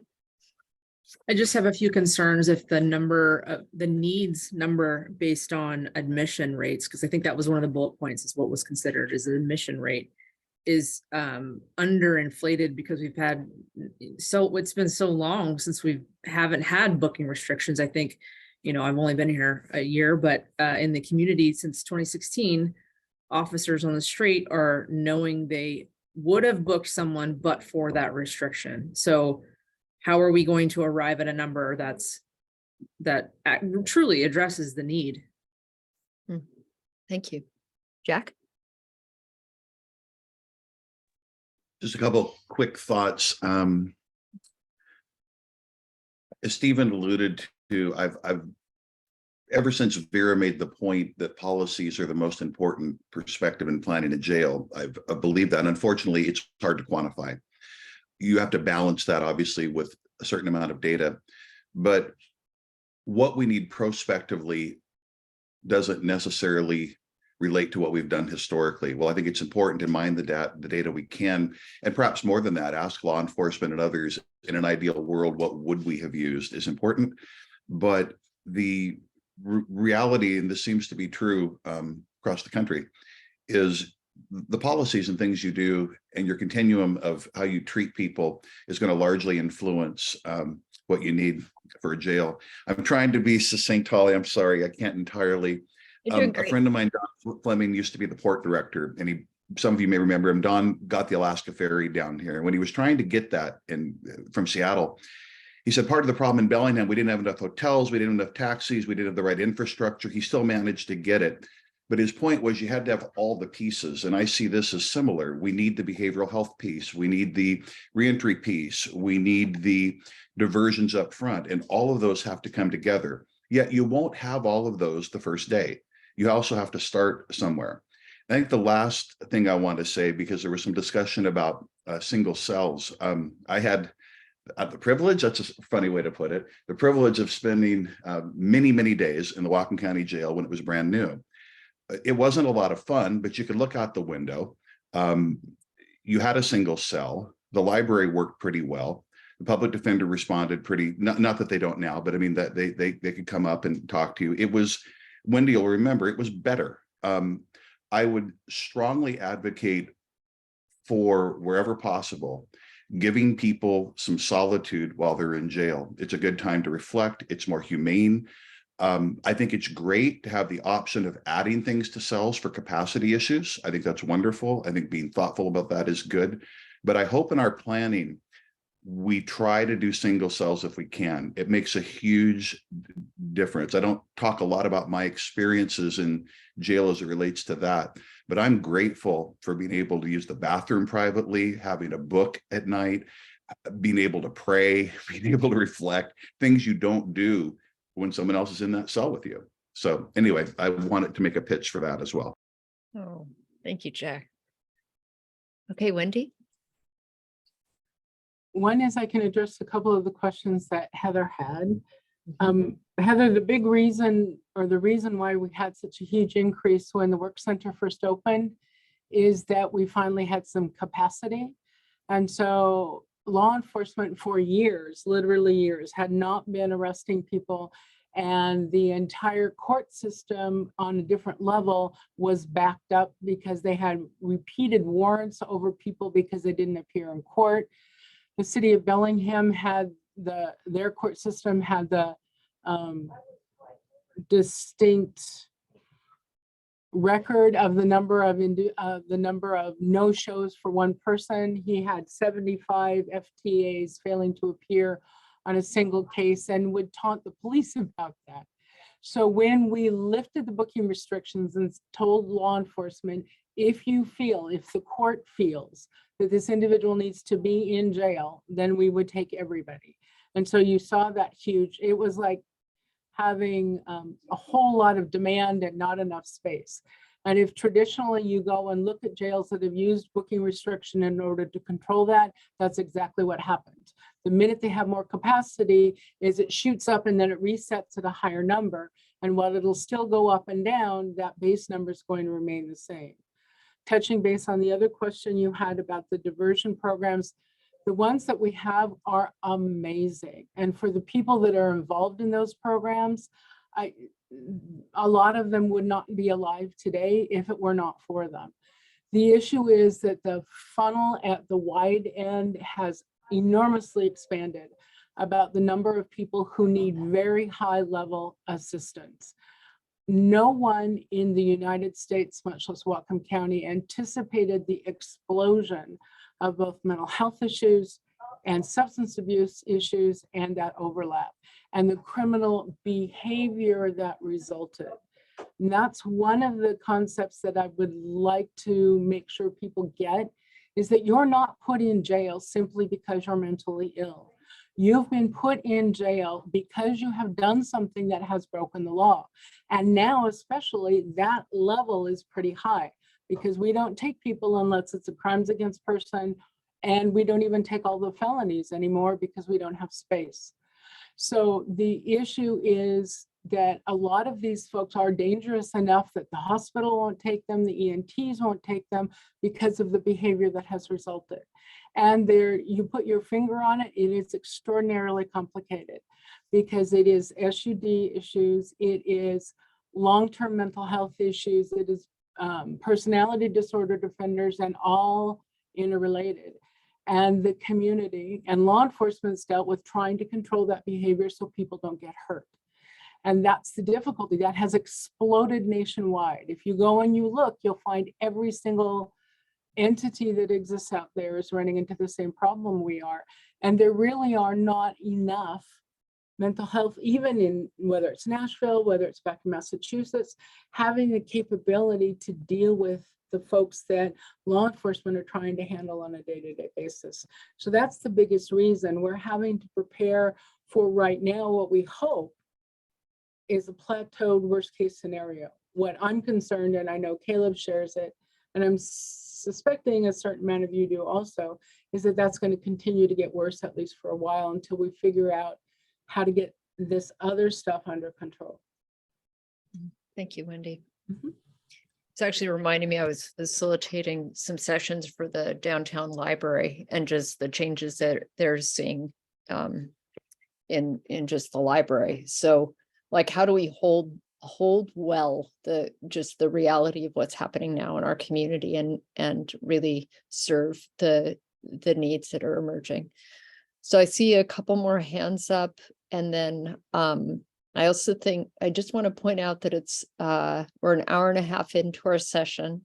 If people need to stand and take a, quick just stretch break, feel free. We're going to keep going, and then maybe we'll see where we are. And Tyler, I think it would be good when you're ready, when you feel like the time is right to shift to this next session where we talk about these different facilities together. Make that judgment call, okay? Scott, you're up. All right, so I think I can answer maybe a few of Heather's questions as well. There are no people that have committed misdemeanors in the jail today. There are some felons who should be in the jail that we don't have room for today. And I guess I feel that there's no deterrent factor out there right now. So in the jail today, from what I understand, and Caleb can correct me if I'm wrong, only the really bad are in there. And because of that, it's my opinion that because there's no consequence to crime, we're having petty crime everywhere. And so it's my opinion, and probably I think I speak for a bunch of people like me, that we want the jail big enough so that we can put people who commit misdemeanors in there so it becomes a deterrent factor. And I know that people don't want to put certain people in jail, but until we have enough people going in that people go, oh, there's a consequence to me doing whatever I'm doing. If there's no consequence, people will do whatever they want. And they are doing that today in Bellingham to a large degree. And that's very frustrating for the citizenry. So I'm of the opinion, I don't want to build it too small because I want the deterrent factor out there. Thanks. Thanks, Scott. Caleb? Sorry, I know I'm talking a lot, but I wanted to respond to Heather too. So hopefully this fills in some of the gaps. So the question that you asked about diversion, are the diversionary techniques that we're using in our community already being considered number one in the outcomes for the sizing of a facility, and are they effective? And I can tell you that one of the major challenges that we have is the true diversion, where somebody is encountering maybe a law enforcement official or even potentially a behavioral health official in the community, and then not ending up with some form of justice involvement is really, those instances are really, really low. I think that the structures are not necessarily in place for us to do that on a wide scale. And so the true diversion to the point where people are not involved in the justice system is not really heavily used here yet. That doesn't mean that we couldn't get there, but we're not there yet. Number two, when you talk about diversion in terms of like pretrial services, as Maya would point out, we talk about pretrial services where there's an intervention early into the system where people might be evaluated for bail or release on their own recognizance to show up at court under some certain restrictions. There are legal issues involved in that discussion, but the major challenge that we're facing right now is the people who are being booked for felony matters and then released immediately at the jail window are not getting involved in those diversion process or the pretrial services processes because they don't ever end up before that group. And so we're shortcutting that process because we have all these capacity concerns. And so there are a number of individuals who might benefit from pretrial services who aren't getting them because they never appear at the court to receive those services. And at the end of the day, like Mayor Courthouse was talking about, the people who are in our custody right now are the people who are the most dangerous to the community. We do not hold people in custody for any other reason, essentially, than they present some element of public safety. Usually that's short-term, driving under the influence or DUI, domestic violence. Those are the only misdemeanors that we really hold, unless there's a significant safety factor. Say Chief Mertzig's team has interacted with somebody 7 or 8 times in a day and they need to get them off of the street because the public isn't safe. We might hold them on a misdemeanor that it was outside of our booking restrictions, but those are the exceptions, not the rule. And then everybody else is here for very, very serious felony crimes, usually violence, usually crimes against people. So the question mark for me in this whole discussion is, how many times do officers in the city of Bellingham interact with people that under normal circumstances they would be bringing to jail, but they cannot because there is a capacity issue? And that question leads me to, how often is that happening in the city of Ferndale or Linden or any of our other partners in the community? And that is not, I don't think, being largely considered for the discussion of capacity for a jail facility. And I'm not saying it hasn't in a capital H sense, but like, that's something that we've kind of got to keep our eyes on if we want to make this capacity problem or question really comprehensive. Thank you, Caleb. So I'm hearing this sort of fleshing out of some of the same considerations that we've talked about before, and really more detail about what that means and what it looks like. So we're going to hear, I see 4 more hands up. We'll hear from all of you, and then I think we need to transition into the next set of slides. Go ahead, Mike. Okay, I'll be brief. I really appreciated the additional factors that Heather brought in when you start thinking about our recidivism rates, because that's an important thing to look at in terms of your jail population. But it did occur to me, I haven't heard yet, and maybe it's in other reports, where we look at is the community safer. And I think this gets at a little bit of what Mayor Cortez was talking about. So if we add into the chart, into our analysis, the capacity and then any relationship to community safety and how we might measure that, whether that be crimes committed or what measures. But I think it's another piece to look at along with those trend lines, is how safe was our community at any given point, and what is the direct relationship with that. The other piece, and I don't mean this to be over naive or simplistic, but there is kind of a pragmatic argument to, if you're going to build something, it's very expensive. You want some additional capacity, right? We also don't want that to prove, as some may be kind of insinuating, and I don't necessarily agree with that, but that's an incentive to fill it. I don't think that's true. And, I know that other communities have built facilities slightly larger than their need. They were able to, for a time, then offer those services to other communities that hadn't yet built a jail. So, again, I don't mean to be overly naive, but I think, if you're going to err slightly sized, let's be mindful about why we might go bigger. And maybe it's less about that we'll book that many more Whatcom residents into it, but maybe our additional capacity building for the future might help out another community, right, through a contractual basis. And to not assume that just because we built slightly bigger than we need, or because we're building for the future, that we're going to fill it. Thank you. Thanks, Mike. Heather? The 3 other factors that I'm considering right now too are our jail is full, I understand.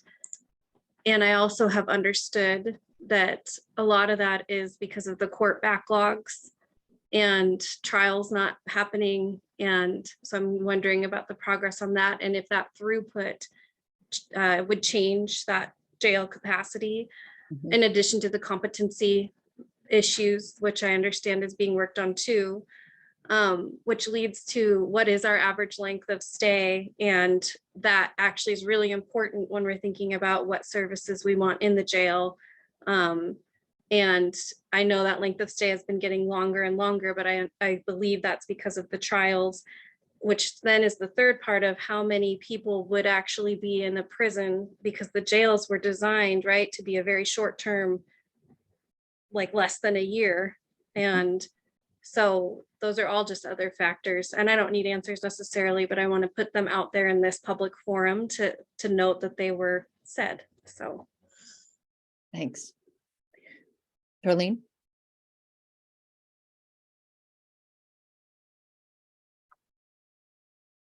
Darlene, you're up. Where'd you go? I'm here. There you are. I just Great. wanted to note that from the court's perspective, what we've seen because of the lack of booking is not just the backlog that it's getting into the court because people are not showing up to jail because they know there's no consequence.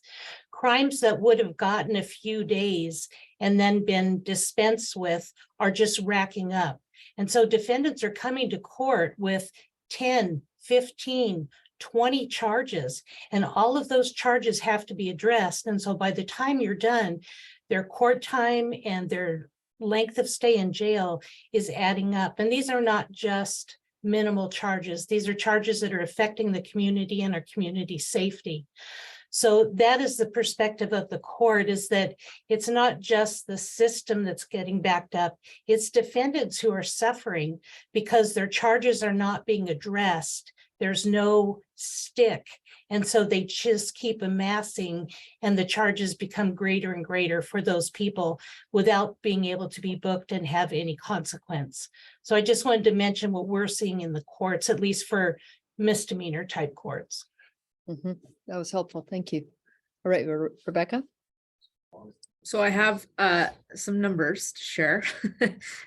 Caleb posed the question, how often are officers just not even attempting, even though they normally would have booked the person? So this is very basic statistics, but and we can hand check these things. So it would require a hand check to go and look case by case and say, well, would we have really booked for this or not? Because there's a lot of factors to that. But we just looked at 2021 through 2023. And just based on our information, low end, we'd book 50 people a week. High end, we'd book 100 a week. So if there is a desire for us to hand check the ones where people were cited and released without even trying, there's about 8,000 cases to go through over the last 2 years. More than happy to do that. But that's kind of what we're looking in terms of our needs for booking. Great, thank you. All right, so we're going to hear one more comment from Satpal. Satpal, if you could be succinct, that would be great. I will be very succinct. I just wanted to make a point that the diversion programs are great, but when the people are going through that, life is happening to them. They're not idealistic that I'm gone to diversion program, now I'm cured, I'm good. You know, the poverty, their family life, their girlfriend, wife, kids, they don't have a job at the end of that. They can go through diversion program if they don't have a job or other social support. That thing is not happening like drug court. I go there. First, how many people participate in that? How many people graduate through that? And then what happens to them? Their life still happening to them. And that's what is another factor. Just providing the program, and they are voluntary. They're voluntary. And so the other thing is, I quickly looked at some numbers. In 1980, Whatcom County population was 100,000. And these are round numbers. In 20 years later, we added 52,000 people. Then 20 years later, in 2020, we added 80,000 people. And in 2040, we will add, if no more, it'll add at least 80 to 100,000 people. Our population will be at 230,000 people. And the jail will not be built till 27 or something. So we have only 13 years left to 2040. So just if the population is the biggest factor, as we determined, and that is growing.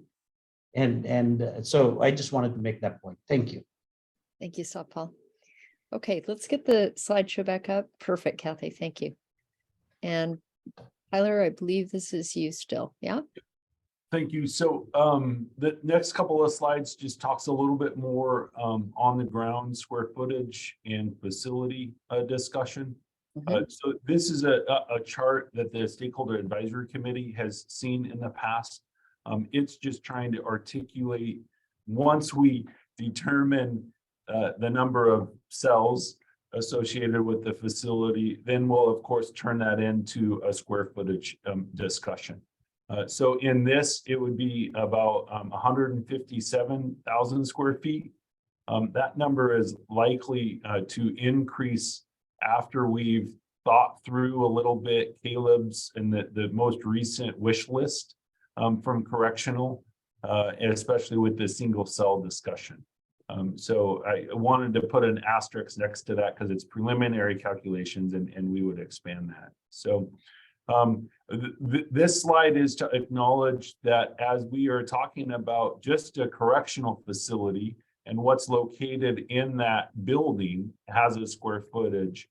But of course, as we look, that overall site plan is larger. So if the square footage of a building is more like 160,000 square feet, if we, as we've talked in the past, go horizontal, that square footage of the site that's needed is much larger to accomplish the parking requirements, the stormwater requirements, the site circulation and whatnot. If you are looking at a vertical facility, it also includes many more vertical levels up associated with it and where it goes. So at a certain point, this process will turn into a square footage conversation. I don't think we're not quite there yet, and it would be more important to drive the facility discussion with the services that we want to be located, what type of cells we want to locate, and what the capacity is, and then just let the square footage come from there. Michael? Sorry, I was struggling to unmute. This past summer, I was in Milan and the train station was about 100 feet underground. I was just at the DC Capitol, and there's 3 stories that were built underneath the building in recent decades. And I can go on. I've seen more and more underground building, you know, when forced to, when necessary, when the location is critical and you can't do anything else. Do any of these calculations talk about having significant basement space? Obviously, there's some things you don't want in the basement, but maybe there's some things you do, and that could reduce the footprint. Yes. So these square footages are looking horizontal that we have in front of us today. But a big component of this conversation is the cost estimates between a vertical facility and a horizontal facility. So we, the facilities staff and others are looking, Michael, to your question, if it was a vertical, what would need to be underneath that vertical building? And it would likely be somewhere between 2 to 4 stories underground for parking and for other parts of the facility in a downtown civic center location. So 2 to 4 underneath the ground, and then somewhere to 7 stories above ground to accomplish a civic center facility. So we are analyzing that, Michael. Thanks. So Peter and Erica, and then Stephen. I just wanted to respond to Michael's question. I think it is really critical that we move forward with a modern facility that has a trauma-informed design and operation. And I do not see how it's possible that you can put people in places without natural light and get that. I think so much of what we're hearing and discovering is that a trauma-informed design facility is pretty much the requirement is a horizontal designed facility. And so let's move forward with that. And also the something that is flexible cannot be stacked, because we'd have to design for 40 years, and that would mean we'd have to make it very large because we couldn't expand easily. Plus, the expense is going to be extreme for building up. So for that reason, I think that building down into the ground is likely a bad idea for the outcomes that we're looking for. Yep. And I recall earlier we were talking about facilities too, right? So let's bear that in the back of our mind. Thank you. And thank you, Peter, for those comments. Stephen and then Mike. I agree with Tyler's suggestion that we identify, pin down the scope of functional needs we have and let the square footage flow from that automatically. I think that's the right sequencing of the analysis. When I listened to the debrief from our Nashville contingent last week, one of the strongest opinions you all brought back was their real life experience urging us to take what the space we thought we needed for programs and multiply that by at least 2. My guess is the 2013 DLR report did not do that. And so I think this figure is inadequate, probably. I'm guessing that. And I'd like to encourage us to really keep that top of mind in terms of programming space when we actually get to the square footage. Great. Thank you, Stephen. Mike? All right, my question is quick and it's just clarification. So Deputy Executive Schroeder, on your first slide, you mentioned pod. Could you just describe very quickly when the 93,000 square foot, I believe, and you said it was like per pod. Could you just describe that pod very quickly? Yeah, I'll let Caleb walk through it. Yeah, housing pod, which would include different services within that location. But Caleb, why don't you walk through and talk a little bit more details? Yeah, so when we imagine a pod, we're imagining a location that has individual cells, similar to what we talked about with the Nashville site. They have 2 tiers. So your first floor, the floor that you enter the pod on, is the same level as the bottom tier of all the cells. And then there's a stairway going up to a top tier.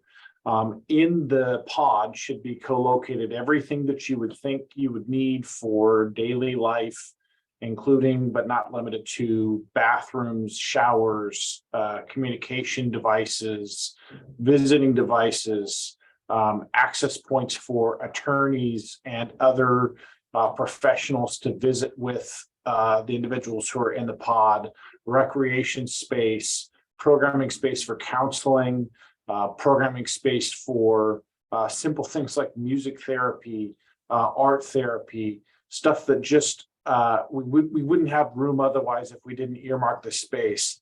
And then I'm sure medical and other triage sorts of interactions all should be co-located in the same space. And so that housing square footage is based on basically a big square or a rectangle that incorporates all of those functions in one big space. Great. Thank you. Okay, so we're going to hold right now. Melora and Michael, I see your hands, but we're going to go ahead. We have just a couple more slides that we want to get shown, and then we'll open the floor back up. So go ahead, please. So the last couple of slides are just to articulate the county properties that are currently owned that could be envisioned to all 3 be utilized for this type of purpose, right? In terms of locating the correctional facility, the behavioral care center that we are likely to incorporate into that type of facility, the medical program space and location, and then to think through what would be needed to be located in the downtown location. Is there a need to be a specific courtroom located in the downtown location? Is there attorney visitation rooms that are really needed to be accomplished? Holding for transport from the housing location to the courtroom, and envisioning how that can be incorporated either into the existing facility for the near term or accomplished with a actual construction project in the downtown location, consistent or connected to the courthouse to accomplish that type of holding and court access and attorney visitation. And maybe that's where the different review of court cases happens. So 3 different sites that we've identified That's not to say that there may not be other sites that the community own, but that is to recognize that these are the sites that the county currently have in our possession. There's the Civic Center site, which is the courthouse, the existing jail, the property to the south, which is the parking lot, and then the property to the north, which is between the courthouse and the Wacom Creek. The second site is the Iron Gate, the Division Street property. This is where the existing work center is. This is where the Ann Deacon Center of Hope is. And this is where the county has purchased approximately 3.5 acres next to that. That is readily available for development. We did talk a little bit about the 23-hour facility at the last meeting last week. There is kind of a preliminary indication that trying to co-locate that next to the Crisis Stabilization Center, similar to what's in Nashville, does make a lot of sense. So that could be envisioned to repurpose the work center. That could be envisioned to build it on the vacant property next door. In the criteria, we talk about opportunities to expand or to purchase properties nearby locations. So I think there has been interest and discussion on properties in the nearby location of Division Street. In conversations with property owners, there is not a willingness to sell additional property to the county to expand the campus and size and location at Division Street. We've contacted individual about 3 different times, most recently within the last month, to see if there's a 5-acre piece that would be willing to be sold. There isn't to date, just as a piece of information. And then the last is La Bounty Road. The Bounty Road property, which is just north of Slater Road, just on the north side of the Bellingham Airport, near the new retail center by the Lummi Nation, and around different locations. This is purchased by the county back in 2012. And did envision the first and second go around of the jail facility, and is of a size that could be expanded upon, and is a size where a horizontal construction of the jail facility could be located. So that's just to recognize the current locations that are available for the community to make some decisions about different campus perspectives and what could be located where and how does that all of those pieces fit together. Great. Thank you. Okay, so we're going to open it up. We have no more presentation. So we have about 25 minutes to just hear from as many people as we can. I think that bearing in mind this idea of that we have 3 sites to work with, we have various functions, and we're looking at ranges here. So let's hear from if people could keep their comments succinct, we'll go ahead. And again, I'd love to hear from everybody on the call if possible. Michael? Good design can allow natural lighting even when building vertically. The largest civilian building in the world is the Pentagon, which has natural lighting throughout. I don't imagine there'll be picture windows in people's cells, but there could be natural lighting in day use areas, common areas. So I don't think we should write off vertical as excluding natural light and other trauma-informed designs, but it would be an important design consideration. Thanks. Melora? Yeah, thanks. Just going to the point that Stephen made around programming space, I think it's important to also think about what is needed for reentry when people leave the facility. So in order for a true warm handoff to happen, those services that people are maybe connected inside have to be consistent as they then go out into our community. And so an idea of some sort of resource center or reentry space that right now the library and base camp and the case manager's car is maybe the de facto way we do that. We don't have any way to help people transition out in a positive way. So I think having some type of resource center so that we can make that connection from what was started while they were in a facility and as they come out. Thank you. Great. Doug? Yeah, I think just a reminder when we're talking about building an adequately sized jail for what we need now, projecting into the future, we need to take into consideration the fact that property is going to be a consideration. So we don't want to be going through this exercise again 25, 30, 35 years down the road. So, build an adequately sized, safe jail. It sounds like based on the trauma-informed design, horizontal is best. So having a property that allows us to build that now, but also have adequate space so that we can, maybe do a mirror image of that down the road if that becomes necessary. So A mirror image of that. Say more what you mean. again, if you wanted to, if you needed to increase capacity, you already have a model and a plan. You just simply build another a mirror image of that model. So expanding the capacity that way. Okay, thanks. Perry? Thanks, Holly. Wanted to go back to something that Caleb had said, program space needs to be included and then really include program space. I want to really advocate for that in a couple of ways. One of them, just from experience in working with Department of Corrections, it wasn't a jail setting, was that program space was not prioritized, even though it was there. And that's concerning. I totally understand the need for safety and security and absolutely support that. And at the same time, equal and equality, just relative to programming space. We didn't get to make those decisions in the position that I was in. And so it was made for us and we lost important program space. And I just want to, sort of say that out front. The other thing that it's more general, but it's come back to me again and again in discussion of, location and obviously space and size and those really important things.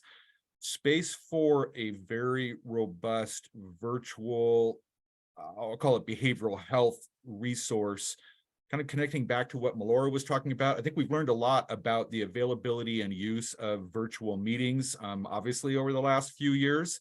It is not the best setting for behavioral health services, but if those aren't available, it is absolutely shown to be an effective method of completing intakes and doing other, components of where there may not be an opportunity for the psychiatrist, clinician, et cetera, to be able to make contact. So I just wanted to really reiterate that that space needs to be considered as far as I'm concerned relative to behavioral health services. Thanks. Thank you. Stephen? Yeah, I want to endorse Melora's point about the importance of reentry space and the way that integrates with the other facilities. And to Perry's point, I was struck by the Nashville debrief, how many court hearings and other services were provided remotely for space considerations as well as security considerations. I also want to say, it seems to me one of the things coming out of the Nashville visit was how impressed people were with the behavioral care center. And that seems to be filtering into our visualization of some of this. I've never seen a square footage for that or how that might be sized for us. And so when we talk about footprint of a quote unquote jail, we need to have a handle on how much space that kind of facility would take also. So, and I don't think we're there yet. And lastly, I want to say, since we're trying to put these components together, my understanding, and I'm not solid about this, but my understanding is that the work center was built as a temporary building. It's been rehabbed a couple times to make do. but that doesn't have to stay where it is. And so there's a lot of space there where we could build a new work center that maybe was better and use more of the Division Street property for the jail, the behavioral care center, the sobering center. There could be a different configuration of functions on that property. Thank you, Stephen. Yeah, I want to really flag that sort of thing. It's almost like where you see kids playing with the Legos, right? Like thinking of it in different ways where different functions could go that would meet our needs. So we get out of the either or thinking and start to think more flexibly about the functions relative to the spaces we have. So conference room, Peter or Erica, one of you would like to speak? Yes, thank you. I have a few thoughts on sizing.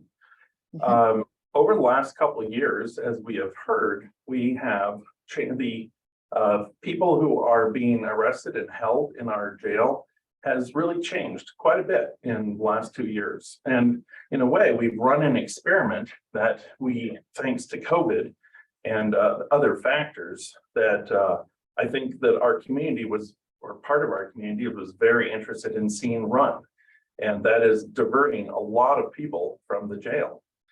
And so we are not, we don't have very many misdemeanors in our jail. And the people who keep going around and around and around as misdemeanors in our community are not being held accountable, as we have heard. And the consequences are fairly high for our community. I'd just like to point to some data that just came out. 54 respondents, businesses in the downtown are, so 40% of them over the next year are either shutting down their business or leaving downtown and moving elsewhere. And a lot of that is due to the chaos that we have been seeing in our community. And so we have run an experiment. I think we need to really learn from it when we're thinking about sizing. I would also like to point out that we can, with a horizontal facility and kind of a pod structure, we'd be able to not overbuild. We can right size this thing and then have a trigger for the next build of the pod so that we can guarantee our citizens, voters, and taxpayers that yes, we start with a right size facility for now. And then if the population of the jail is pushing it so that there are booking restrictions that are creating chaos in our community, we will automatically move forward with a new pod. So just like to bring that into the conversation. It's been done elsewhere.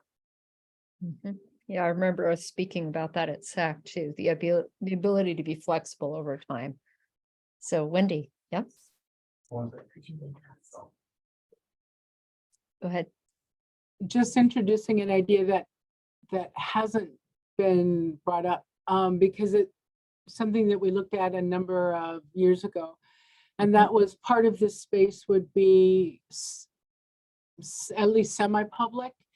And it would allow people to, let's say you've got the folks who are supposed to be day reporting every day to make sure that they're following the rules of their probation officers, that they need a little bit of help with basic education. They need help to referrals to outside agencies for mental health. It becomes a resource center and an adjunct to the jail alternative programs. We don't do day reporting because we don't have any place for people to report there every day. But it would be a way of getting them out of full custody and expanding jail alternatives that we had available.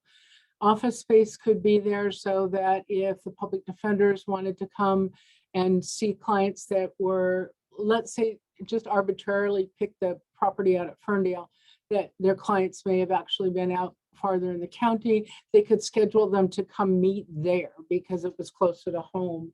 And you know, it's a flexible space that would allow for a lot of different things, including if we've got one of the things that we had done at one point in the jail alt center when it was across the street is that everybody who worked on the work crews when they would come in at the end of their workday, they would start receiving intensive outpatient treatment on site. And there was no question, it didn't matter where they got slotted in.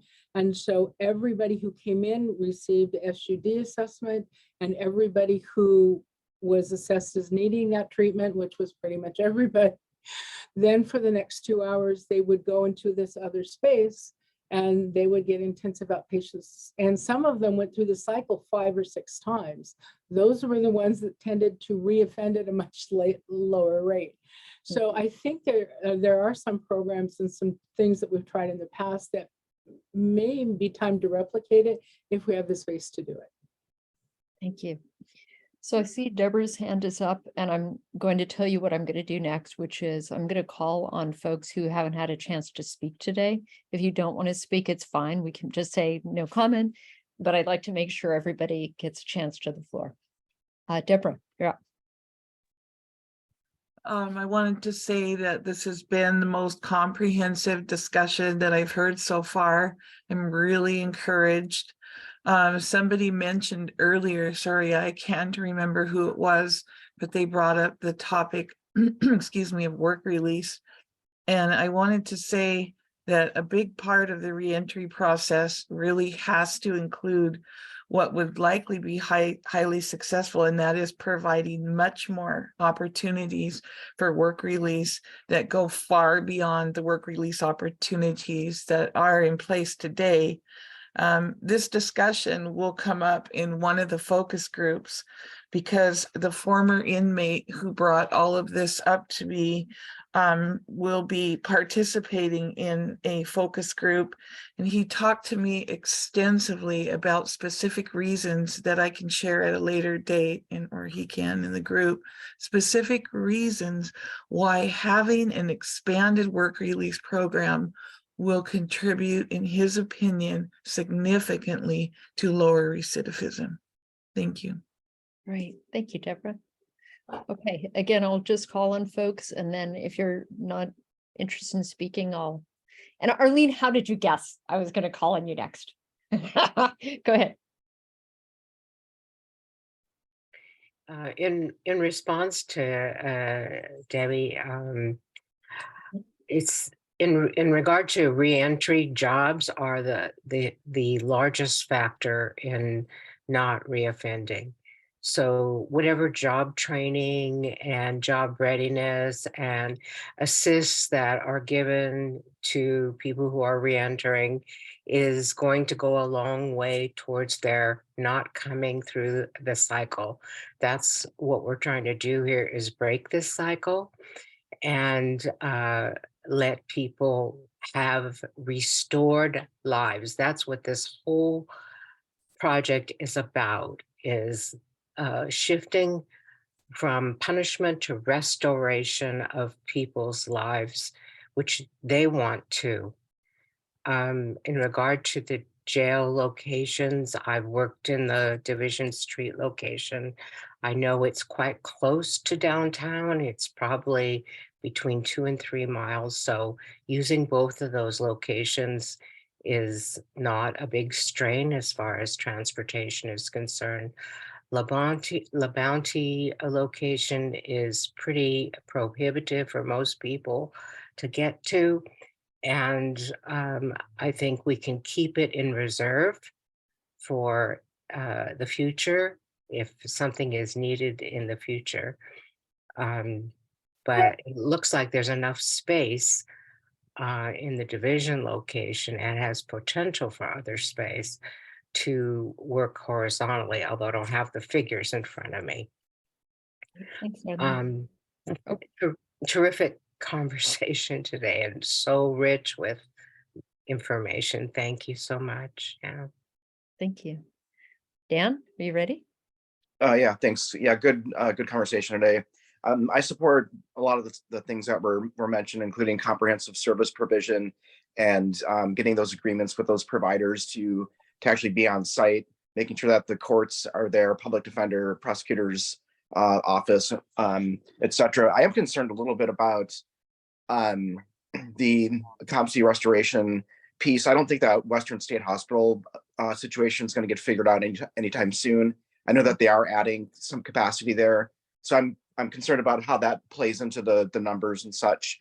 As far as location, I did support the Civic Center location for quite some time, and now I'm leaning more towards the Division Street property, just because of the potential expansion. I know that there's an adjacent property that might be in play that's not under site control, but I think that that's close enough to services where if we provided those service providers, including the courts and the judicial system there, and a bus line, a bus stop, the crisis stabilization centers there, and then adding in the behavioral health component of the facility. And I think it needs to be more than 32 beds. I think that might be for a long term.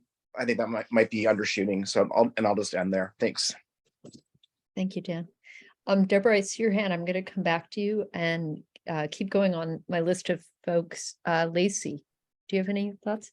I have just short thoughts, which are that I want to reinforce what Perry was saying about just emphasis on the behavioral health spaces, not just the restoration type space, but also just for folks who need someone to talk to, because that's a big deal when you're inside. You need somebody to talk to and process with, and it's not just our folks with severe mental illness who are going to need that. So prioritizing those spaces. And then my mom worked in education in Oregon in the jail system for about 20 something years. So just pushing as well. I didn't hear anyone mention, but the GED space and voc rehab, like those are just so essential. Being able to get those skills in place before you're let out, and simple stuff like when you leave, you have some planning around that. Like, here's your resume. We printed it out for you. It's available. You take it with you. Here's some places that are hiring right now. Let's get your applications done. So that reentry place, really having that be active in that way, I think will be essential to people not coming back. That's all. Wonderful. Kayla, thoughts? No? Kayla? Nothing from you now? Okay. Chris, I don't think we've heard from you. I am just absorbing everything, and I'm really struck by how thoughtful and comprehensive and forward thinking that's been put into place already. So I'm excited to see how this evolves, but thank you for letting me listen in. Thanks, Chris. Jake. Yeah. Oh, there we go. Yeah, thank you. I guess I just want to jump in and add to what Wendy's discussing about the public area. I think that's a great idea that can be utilized a lot. You know, we realize here that people don't live just around the courthouse. So we're trying to be as creative as we can under the court's umbrella here at probation. And if we can venture out and get out to other places to offer some of the groups we do or the check-ins we can do, we'd be all about it. So thank you. Thank you. Eric?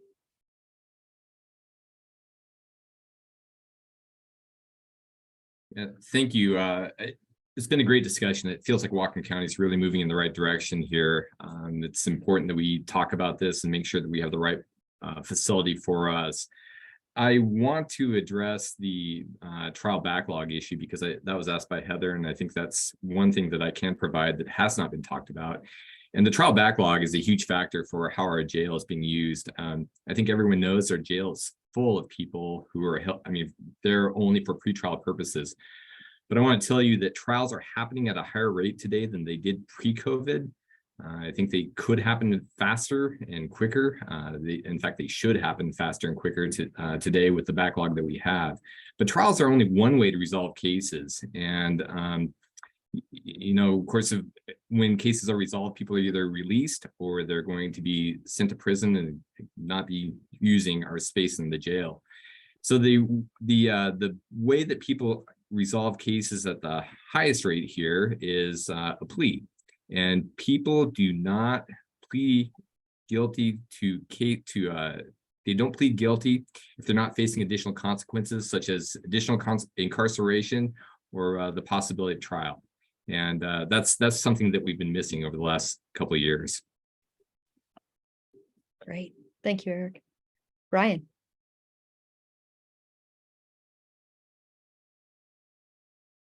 Thank you. So I'm struck by a couple of things. One is I'm sort of taken with the notion of a campus that has separate facilities for the various services and programs, where you could physically leave the housing facility and go into whether it's a reentry focused around jobs or some sort of other diversionary program. I really like that idea. And for me, that raises a lot of concerns about the potential for a civic center campus. The concern I have there is from a size perspective, not size in terms of number of beds, but the actual size of the facility, where and how big that would be in our civic center. I just have some concerns around, really ends up being almost an aesthetic sort of concern about the size of a facility like that adjacent to our downtown area.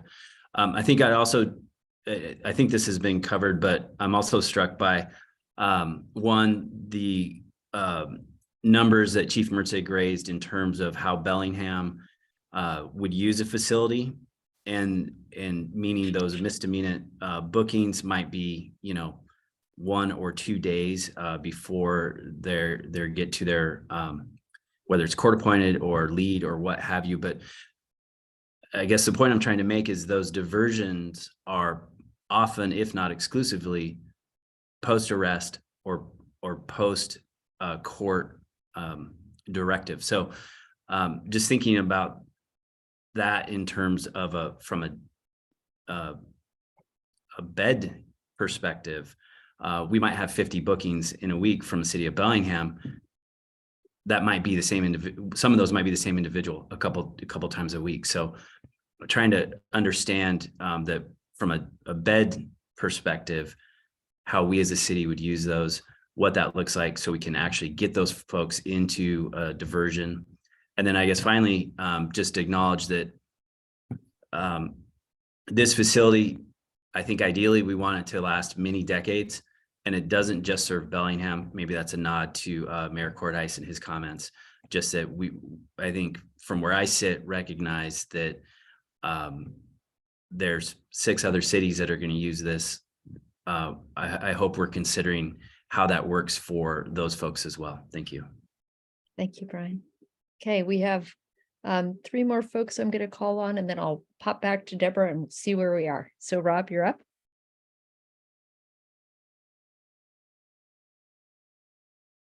Rob, are you there? Okay, I'm going to shift over. Yeah, where'd you go? There you are. Okay, we'll go to Dave then. Dave Reynolds, did you have a comment you'd like to share?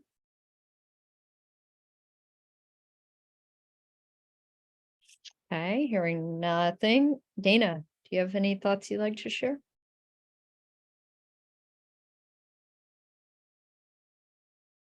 Okay. So Rob and Dave and Dana, if you're just having technical difficulties, just turn your camera on and I'll catch you up. And otherwise we'll pop back to Deborah. You had another thought. Oh, there's Rob. Great. Do you have any thoughts you want to share? Okay. And I see Dave's on too. So Dave, Yeah. do you have any thoughts? Yeah. Sorry, I was having technical difficulties there. I just wanted to kind of piggyback with what Eric was saying about cases not getting resolved by plea and stuff. And we're certainly seeing that. There's no motivation for a lot of people to settle cases because there is a consequence they're not currently facing. We're also having, with the people who would otherwise be detained in the community, continuing to commit additional offenses, we're struggling to find attorneys to represent those people. I've got our assigned counsel is a large number of individuals right now who I do not have attorneys for. And so their cases are not moving along, and it's simply just raised the rates of what we're paying. We've had no interest still. People are at capacity in the public defender's office and in the community regarding this. So it really does add to the crisis. Right. Thank you for that. Okay, so Dana, I think is on staff. So you were here just to listen. Didn't mean to put you on the spot. Rob, it looks like you were having trouble with sound. So go ahead and use email later if you want to share additional comments. Deborah. I meant to lower my hand, so I didn't have anything specific, but thank you. Okay, terrific. Great. So I think everybody has had at least one chance to speak. So Paul, go ahead. Very quickly, I just would like to suggest to everybody that don't compare one site to the next. I think that we have the opportunity to use all three sites for different purposes. I think they have different functions that, as we have discussed in this thing, if somehow we can imagine how each of them can be utilized in totality of our solution, I think we should keep an open mind for that. Thank you. Thank you. Yeah, point well taken. Barry. So Holly, if you don't have anything else, I do have a comment and then I'll close us out for the day. Is that okay? Yeah, please. I'll lower my hand first. I want to piggyback on what Paul just said. And I was going to say basically the same thing, but I'll clarify it even more. We've over the course of the last 3 meetings with services and both of our facilities meetings, we've really identified a trifecta of needs. We have identified we need a facility that will be meet our needs for the future for corrections and housing. We know we need community services for more behavioral health issues. And we know we need some sort of a resource center that emphasizes maybe some homeless outreach, the reentry, all the things Melora was talking about. And we have opportunity. We already own 3 pieces of land and we now have 3 identified needs. Let's put all that to work and come up with a great solution. So thanks again for being here today. I think you've all been so generous with your time over the course of this project. I really appreciate it. Thanks so much, Barry. So I'll just pipe in and say, remember that we're going to be sending you a poll. Please complete it by Thursday, the 6th at noon. Our next workshop for funding is coming up on the 12th, 1 to 3:30. Remember to send comments. If you have more on this topic, go ahead while the iron is hot. And Barry, I think we're ready to close out. All right, everybody, have a great weekend, and we will see you again at the funding workshop, those of you who will be there. Thanks. Excellent work. Thank you all.